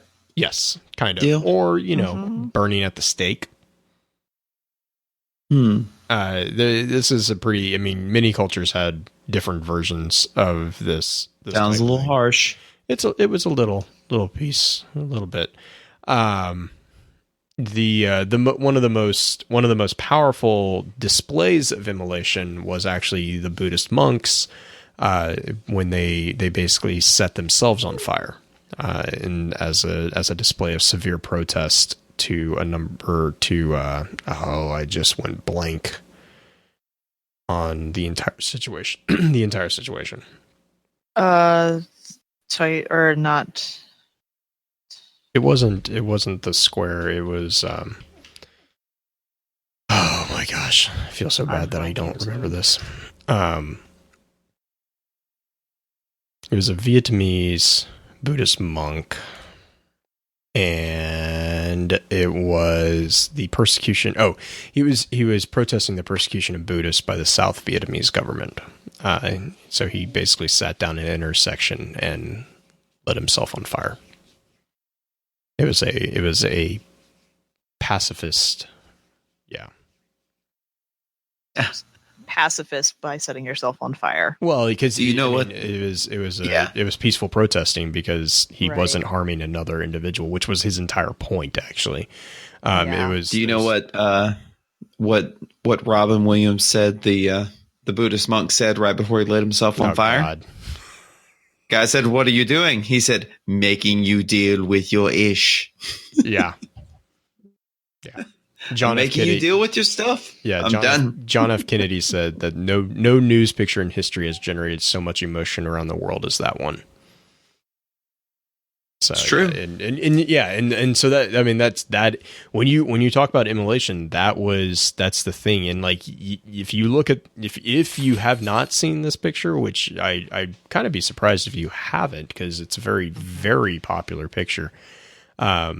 The thing about the picture that is so powerful is, and Hurt Chain's kind of talking about it in chat right now, is that he's completely calm. Like the entire time he is not, he is completely at peace with what he's doing. And so so that's the thing, is immolation's not, it's, I mean, if you think about this for a moment, immolation is not a pleasant thing. I mean, this is definitely not something you would wish upon any of your enemies, probably, except for unless you were a Tink, then apparently you want to throw everyone under the bus. But if you actually look at the gauntlets too, they seem to be canisters of, I'm assuming, accelerant strapped to it. So, which I'm not. Yeah, there's a really funny story from D&D that I could go into about doing that, but we're not going to. We're going to go talk about the no backup plans. The shiny ones. The shiny ones. So, no backup plans is, I know that the perk is force multiplier, I think, right?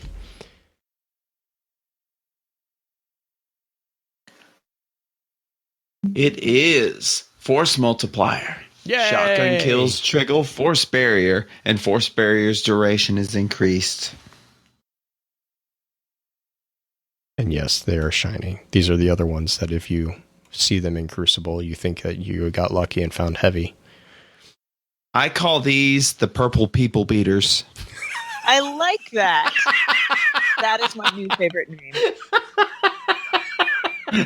Purple people beaters. No ammo. Look, I'm not good at much, but naming stuff is kind of my thing. I like it.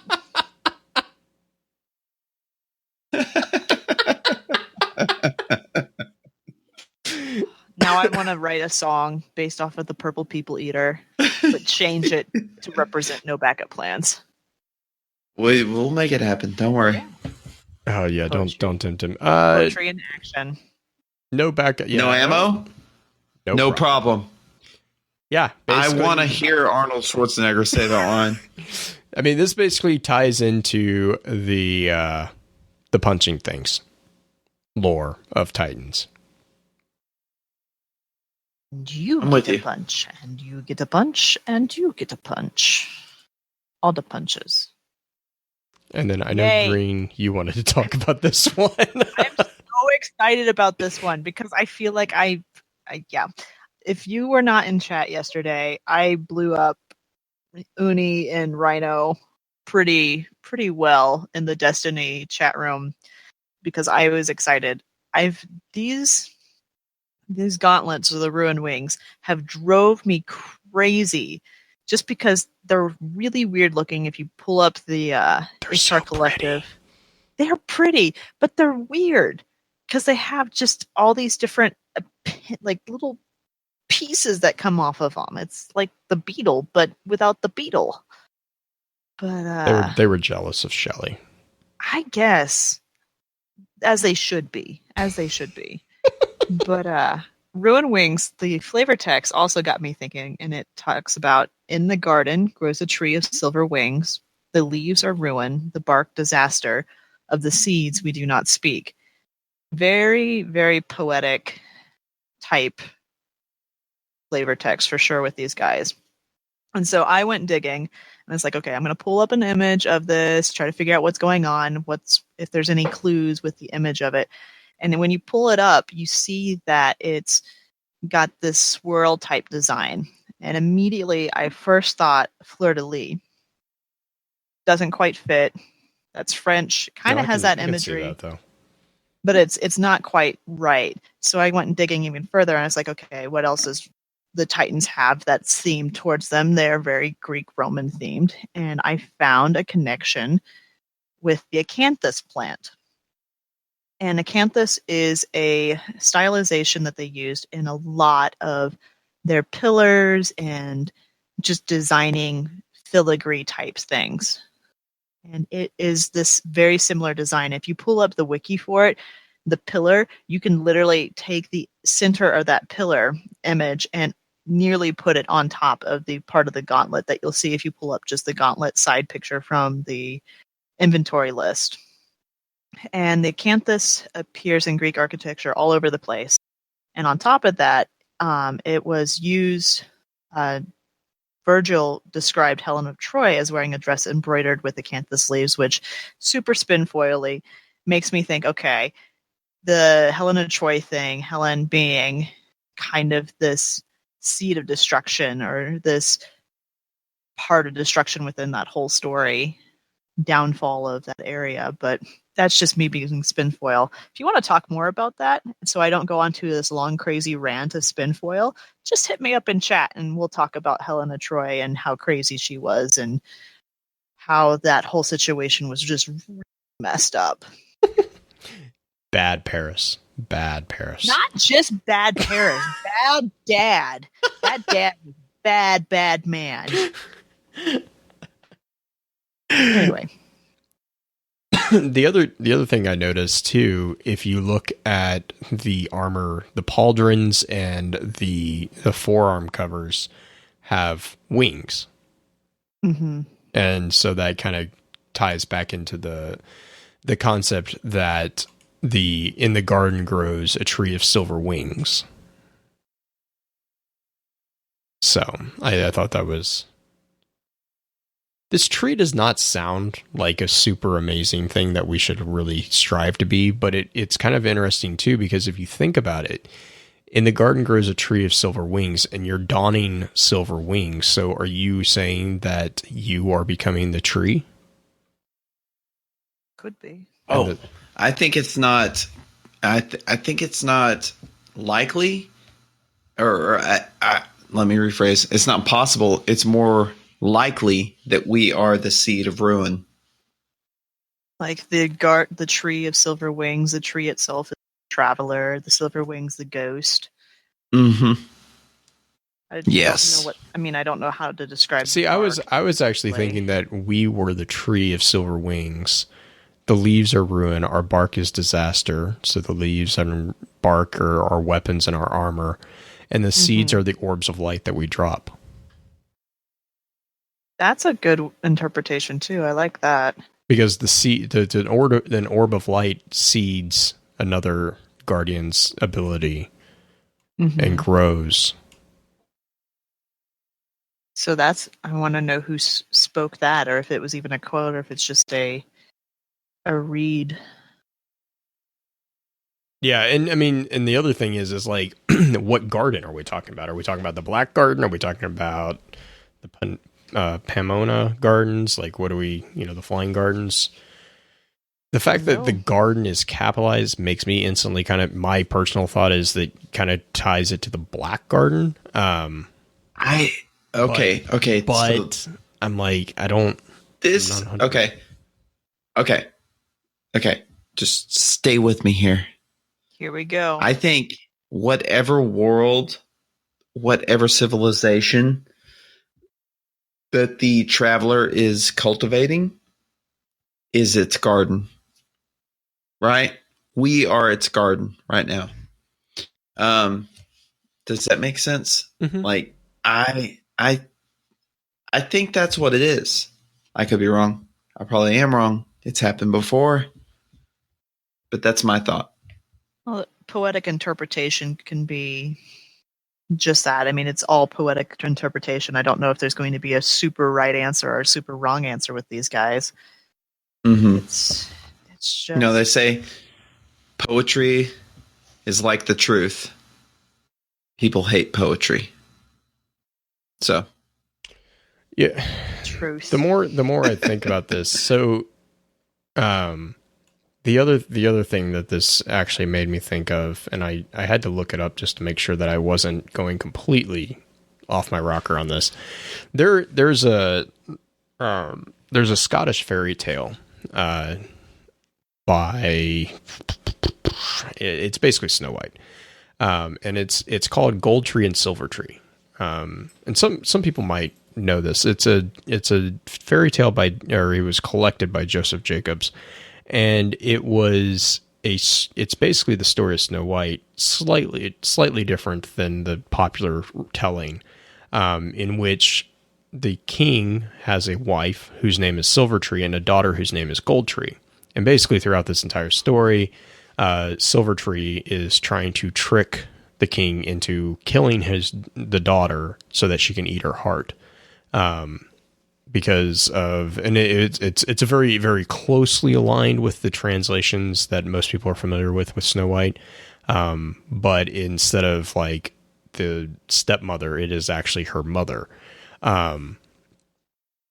So and the only reason that I'm thinking that this connects it is because it's in a garden that Silver Tree makes the connections, and the way that Gold Tree survives is basically they don't speak of her. Like they basically hide her. So you would like, and I'm thinking literally here, the seed you do not speak of, because it's her daughter that you're not speaking of. And I don't know. I'm trying to, but I don't know why. But that's what. The more I read that particular line, that's kind of where I'm going. The other thing, you know, going off the concept of the seeds and the tree of or the leaves of ruin, is the Persephone myth and the rape of Persephone by Hades, where he the pomegranate seeds. Well, Scrappy also mentions in The chat Genesis story as but well. Genesis didn't have silver. The tree of good, the tree of the knowledge of good and evil didn't really have. It wasn't explained as having ruinous leaves or disastrous bark. No. It was actually a very beautiful tree, and it wasn't the seeds that you do not speak. And actually, they spoke of it very, very plainly. They were not subtle. They were plainly instructed not to touch it. Like it wasn't just that you couldn't speak of it. It was, you don't eat it. You can talk about it. You can look at it. You just don't eat. And it wasn't the seeds. It was the fruit. Yeah. And I mean, like I definitely see, I definitely see that. Cause I kind of had the same thought initially, but then like I kind of walked through and I was like, well, there's no silver. There's nothing silver associated with the tree of the garden, or of the knowledge of good and evil. There is, maybe you could argue, something connected with the apple of discord, going back to your Helen.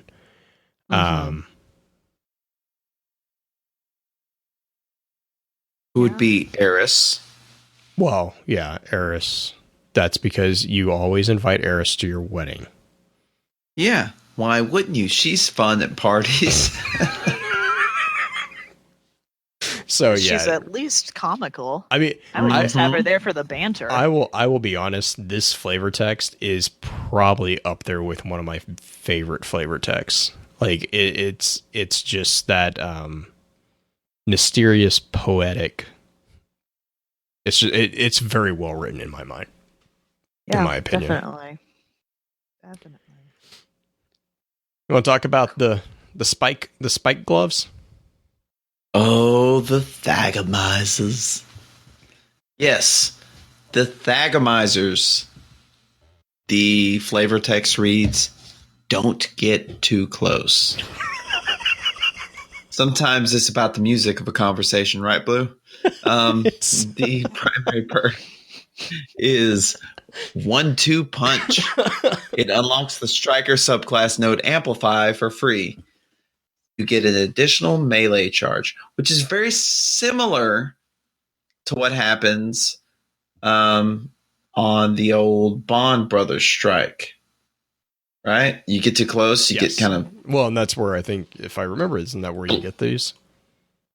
Yes, I have it's not even theory. I think it's fact. I actually made a Photoshop image of the armor piece in front of the character. We got these from the Primus. Or from which one of them? We did not get it from the Primus. Not the Primus. What's his name? One of the Shield brothers. Yeah, one of the Shield brothers. I can't remember his name. It's not. Was it Maul? No, it's not. I'll bring it up right now. We can link it in show notes. It's empirical proof. Empirical proof. I remember this picture. It's as close to empirical proof as is going to be provided here. It's right up there with while you pull up the proof. The word actually is a word that was coined by none other than a cartoonist, the cartoonist who created The Far Side, Gary Larson. He created the word to kind of explain the tail spikes of the Stegosaurid dinosaurs. And he created it, and it's actually been adopted as an informal anatomical term by paleontologists and pretty much all scientists. And so basically what those were those giant spikes, that you commonly see on a Stegosaurus, even though it's not technically on a stick. But anyways, they would use these spikes. No, it's not. It's not on a stick. Stegosaurus had plates. A Spinosaurus had spines. But anyways, they would use the spines on their tails to swipe and actually bludgeon predators. And they would go to town. They were very, very good at him. Would it also apply to the dinosaur that had just basically the hammer on the end? I can't think of what it's called. The armadillo guy. Yeah, he looks like one. Well, okay, hang on.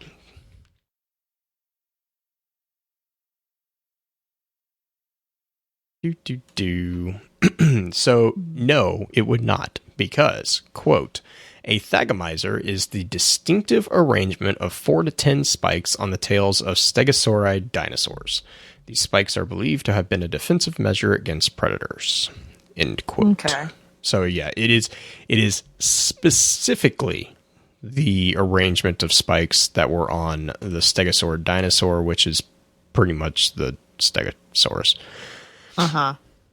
I think there's a couple different ones, but yeah, there's a ton of different ones. Actually, yeah. I take it back. It's not just Stegosaurus. There's more of them. There's a lot more of them. I don't think any of them had feathers, though. Sad day. Anyways, that we know of. Yeah. So this is specifically to the Thagomizer, which is actually, if I'm looking at this, kind of. Oh no, there are 4 spikes, aren't there? Because there's one on the forearm. There's 3 on the pauldron, and then 1 on your arm, which is kind of intriguing because how are you supposed? Oh, I guess shoulder charge. Probably. I'm like, how are you supposed to swing your shoulder? That's why I'm not a Titan. You get a punch, and you get a punch. You get a spike. Let's see. You get the picture, Justin? Working on it. Okay. Do we want to stall or do we want to... No, I think you move on. Okay. I think you move on. It's like, we can go to Dune Marchers. Dune March. Oh my gosh, this led me down a Since rabbit you've got hole. all the you do Dune. This led me down a bit of a rabbit hole. So Dune Marches. Dune Marchers are the first in alphabetical order of the exotic leg armor for the Titans. The flavor text says, whether on solid rock or shifting sand dune, the inexplorable sand eaters never slow their pace. So they are actually Dune Marchers. The exotic perk on this one is Speed Demon, which basically increases your sprint speed. You increase movement speed while aiming your weapon, and your tighter turn radius while sprinting. So basically, these are Radiant Dance machines for the Titans. They're also... I do have to give you that they look a little bit better than the Radiant Dance machines, but that's not hard, guys. So good job, but yeah. So this led me to kind of go back and look at the Sand Eaters. Now, the Sand Eaters are a formation in the Cabal that we kind of know, and this is the formation that we most frequently encounter by Guardians. The Sand Eaters represent the numerical bulk of the Cabal presence on Mars, and their equipment, tactics, and morale all show the weight of a long deployment, but they continue to pursue their objectives with dogged, wary determination. So Sand Eaters' role and purpose is they are the frontline infantry. We see them in the Scablands and the Barrens, and most predominantly in the Exclusion Zone. So the Barrens is your initial spawn point when you're doing patrol missions on Mars. If you go right and you go through the little canyon, that's the Scablands, which is, by the way, the best place to go for relic iron, in my opinion. The Exclusion Zone is the first mission on Mars. You basically have to, that's the one where you break into a Cabal bunker to take down the Cabal's block on orbital communications. And that's also where you actually find the gate to the Black Garden in the Valley of Kings. So you actually get a bit of intelligence on that piece in that mission. But to go back to the Sand Eaters, they, like I said, they're the frontline infantry. They are pretty much the people who, if there's going to be a unit that gets sacrificed in the Cabal forces, that's the Sand Eaters. They're not very... There's a reason they're called Sand Eaters. And I want to say, I'm trying to remember real fast. I did have the high command for the Sand Eaters written down. Hang on, where did I put them? Here. We have two Brackuses from the Sand Eaters, and that's the On or the Org. And that's really the only thing that we got on the Sand Eaters. I want to say Sand Eaters were green armor, but I can't remember. Don't remember. I used to, when I was doing all the Cabal stuff, green and brown. So these are the ones that have the green and the brown armor. Their logo is the green banner with kind of the, I don't even know how to explain that. But anyways, they don't really, I mean, these guys are, like I said, these guys are just basically the rank and file. But they're also the Cabal, so they don't stop. They just keep marching across those dunes. You guys got anything on that you wanna toss in? It was actually Primus Ta'an who was the Thagomizer. Oh, okay. I found that out, and I've got that image, and you can link it in show notes if you want. Cool.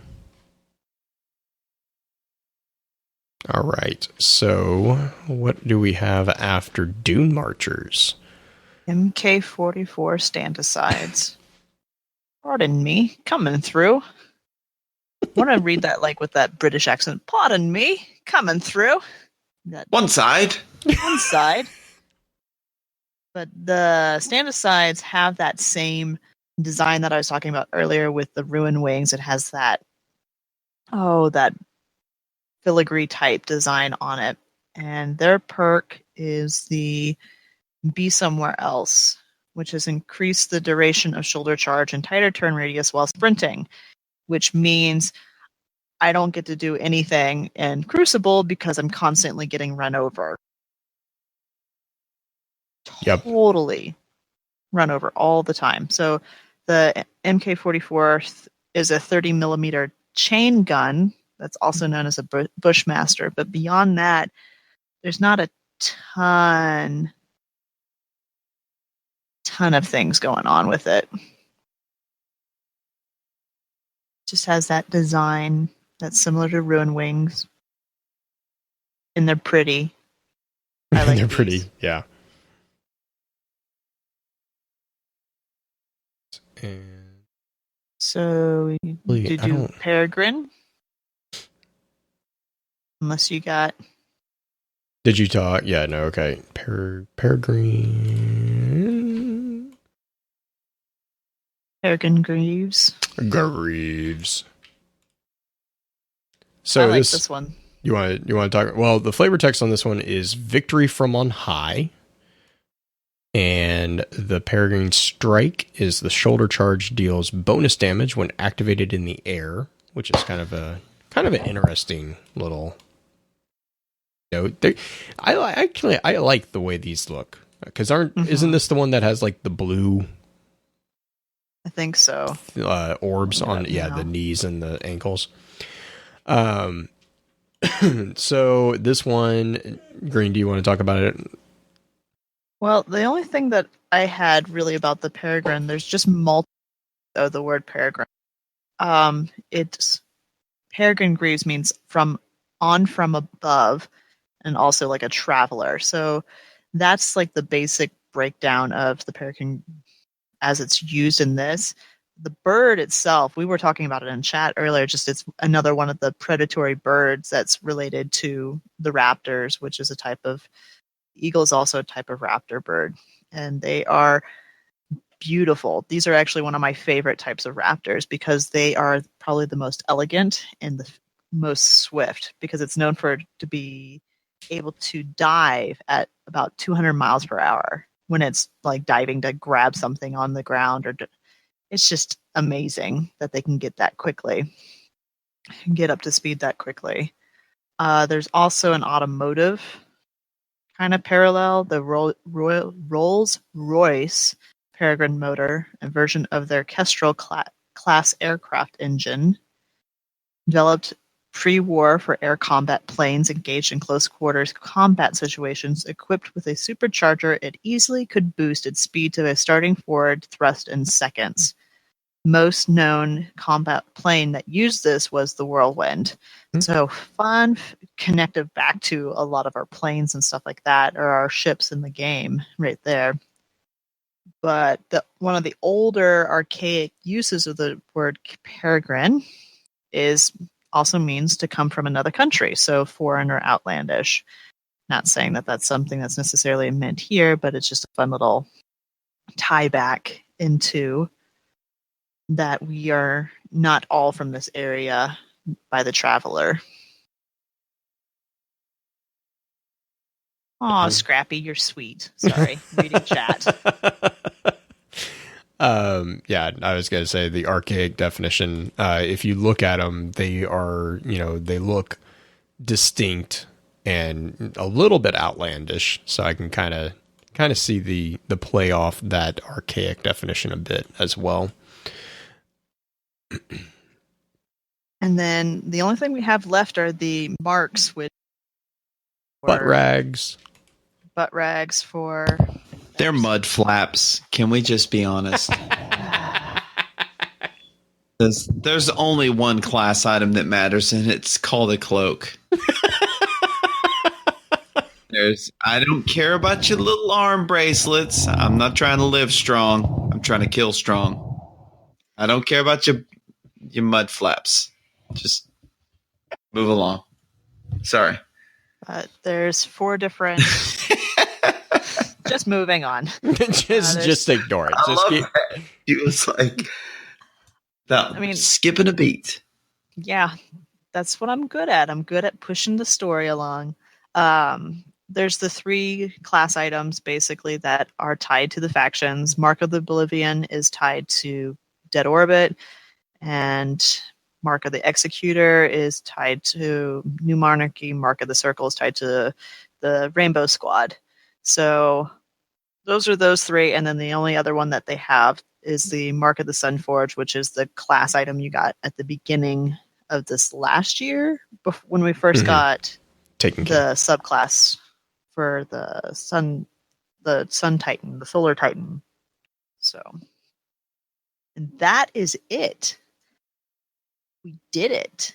We got through Yay! all the armor. What you think, Blue? Yeah. I am surprised that. Well, I'm not surprised. I'm surprised it took this long. But then again, our longest episode ever was the Titans episode. Yeah. We also didn't technically start this until about 10:45. So 2 hours. Was that supposed to be my fault, Green? Yeah, it's I always didn't your say fault. it was your It's fault. always your fault. I think you thought it. No. Or maybe that was Blue. One of you thought it. Blue thinks loud enough for the both of them, so it's okay. This is true. You're correct. Well, do we want to move on to Do we have any dispatches? We don't have any dispatches. Apparently, everyone was pretty black and white on the Titans. well, we can move on to some shout outs. You want to do this? Shout outs.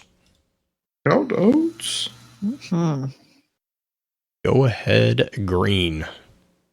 All right, so my shout out is to Rhino and Uni because, whoa, these guys have been doing the armor pieces and the different gear that we get, all the weapons. They've been digging on this lore forever. And personally, okay, before getting into these last 3 episodes, I could care less about the lore with the different armor pieces and stuff like that. I really didn't care. It's just like, it's not part of the story. It doesn't matter to me. But there's some really neat things that you can find within all these different armor pieces, especially within the Titan class, which was kind of surprising to me that I actually enjoyed something Titan-like. But Uni and Rhino have been compiling so much information forever, and they are definitely the ones who probably helped me the most when it came to understanding this prior to doing the shows. So my shout out is to those two because they're awesome, and we wouldn't be able to do this without them. Justin, how about you? So very true. So my first and foremost shout out is to one of our own. Ma's gonna be a pa. I was wondering how you were going to phrase that. Ma's gonna be a pa. Congrats, Redneck. Redneck Ma is expecting. He's with child. He's expecting. Wife with child. I have. Don't worry, Green. I've told him what to expect when expecting. He's ready. Oh my. Ma, gonna be a pa. We call you Redneck Pa from now on. Probably not. Probably gonna still call you Ma. But yeah, just everyone shoot Redneck some love. I don't know if he was ready to go public with this, but he told me, so he made his choices. So. I was like, as soon as he told you, I don't really know what he was expecting. He was ready to go. Also, big shout out to. I just wanted to read something real quick, if I could, and I know everyone's probably read it, or most of us have probably seen it, but I just wanted to bring it to attention. The Destiny community is kind of in a little bit of a lull, but that's okay. It's not going anywhere. It's going to be all right. But one of my clan members posted this in our clan chat, and I just wanted to share it. This is a Reddit post from, oh Lord, how do I find the username? I'm bad. He's from Lucent Beam 8MP. He says one of his hobbies in Destiny has always been finding a random people that seem like they need help and helping them out. First of all, that's awesome. The only game that happens in. Sometimes that means looking on LFG and intentionally inviting the people I can find with the lowest raid completes, or joining a team that seems to be failing at a boss. The most difficult of all, the Tower Challenge. If you want to hear the cutest Tower Challenge success, read on. The Tower Challenge is when you find a lowish light player in the tower and see if they will actually join you on a Nightfall or raid. Let me just say the tower raids are something else, beyond anything you could imagine in regular LFG. Tonight, I feel like I hit the jackpot in finding someone just enjoying the hell out of Destiny. He found a 376, and he joined the party. It turned out to be a retired man, had played mostly solo Destiny up until recently. No Nightfalls, no raids. He's played over 600 hours of the game, has 3 characters, a 380, a 376, and a 371. Yet since he's been playing mostly entirely solo, he hasn't been looking stuff up online to learn. He's had quite a different experience than you'd think from someone with 600 plus hours. He didn't know that there was a weekly reset. He had no idea why Tuesday mattered at all. He solved the sleeper simulant puzzle on his own, working on it in a couple of hours a day for a few days, just randomly entering the code via process of elimination. He didn't know the names of the subclasses or the damage types. He thinks Zer's a jerk because he's been spent a long time buying legacy engrams thinking he had a chance at a current one. He loves Dragon's Breath because you can light the riffraff on fire on your way to the main target. He loves auto rifles. He's got more than 37,000 auto rifle kills because they are the easiest to aim since he has trimmers. He's played a grand total of 12 Crucible matches. He says it's fun, but he mostly is the bait that draws out the enemy. And he really loves Prison of Elders. He said he recently got a mic and made a friend with another older man who taught him about infusion. He said he wasn't a gamer. I disagreed. That this was the most complex and interesting game he'd ever played. And if you want the crowning jewel, while we were waiting around for the Warsat on the moon to complete his Ikelos fusion core for the Nightfall, he tells me, yeah, this game has actually kind of saved my life. My wife passed away Christmas 2014, and I'm raising my 11-year-old granddaughter, and all my family has already passed away. My son passed away 9 months later. I'm retired, so this game keeps my mind pretty sharp. I mean, I feel like I live here. I have lucid dreams about being here, and those are really exciting. Most exciting times of my life being in here. And the guy kind of goes on, but really just talks about the magnitude of, like, he's just doing a little small thing, trying to help somebody whose light level, something as insignificant as his life level in a video game. He's trying to help him with that. And this guy's like, this game has helped me with way more than some stat. So awesome Reddit post. And really kind of just caught me right in the feels, and I thought warranted reading. So, to everyone who helps randos through raids, and helps people get through Nightfalls and stuff like that, thank you, because you make this community what it is, and that's freaking awesome. And that's it. Those are my shout outs. That was the longest ever. I don't know about let's not get crazy with those claims. I think so. I think it was. It might be up there.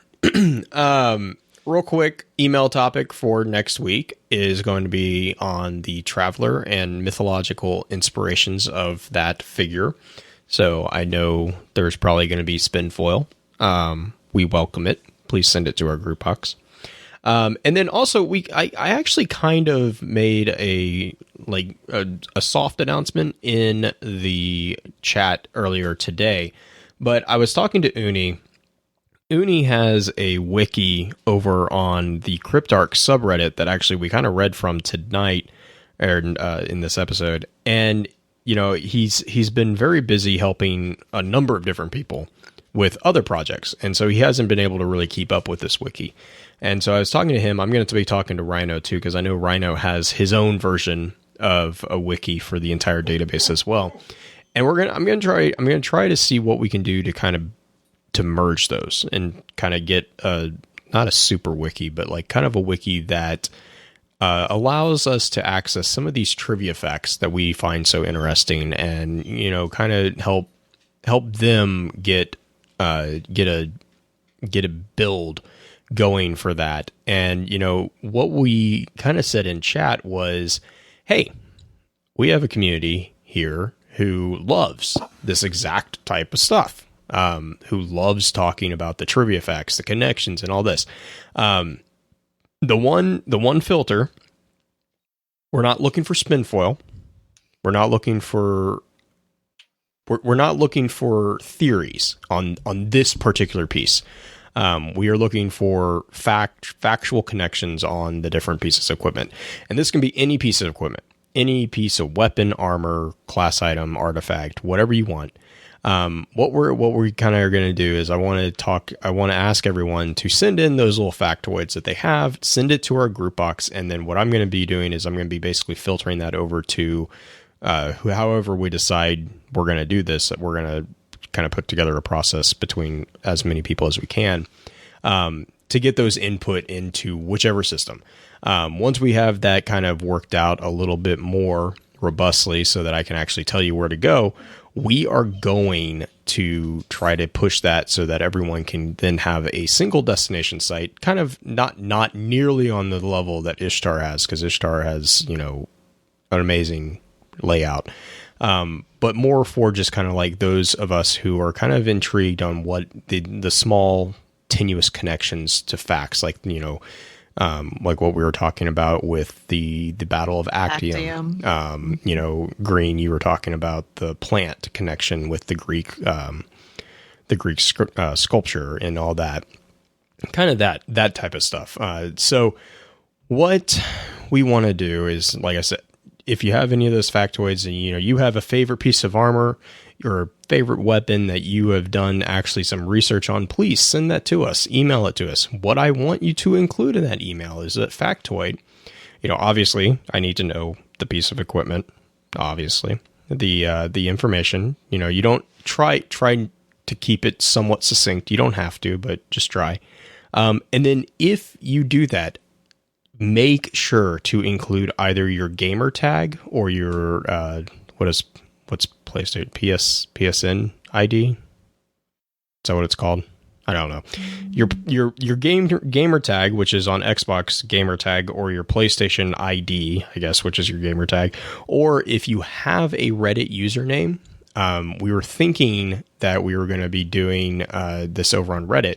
If you have a Reddit username and you want us to link you to make sure that you get credit for these factoids that you want us to put in here, include that so that I can actually tag you and get you that credit, because I don't want anyone, you know, I want to make sure that everyone gets credit where that credit's due. So, yeah, Scrappy, no, this is not homework. This is an offer to you guys for us to offer for you to do homework. Yeah, well, it's an offer to help. It's an offer. All right, well, let me rephrase this. I'm going to be doing this, and so this is me reciprocating for all the help that Uni and Rhino have given us. Mm-hmm. I'm asking if anyone else is interested in doing that alongside. Please, you know, just send those in. You don't, by no means do you have to. I'm not expecting it. I'm just extending the offer out there in case anyone does have anything that they want to make sure that we get in there. So, but yeah, we can't pay those guys back enough for what they do. Not at all. And Green too, and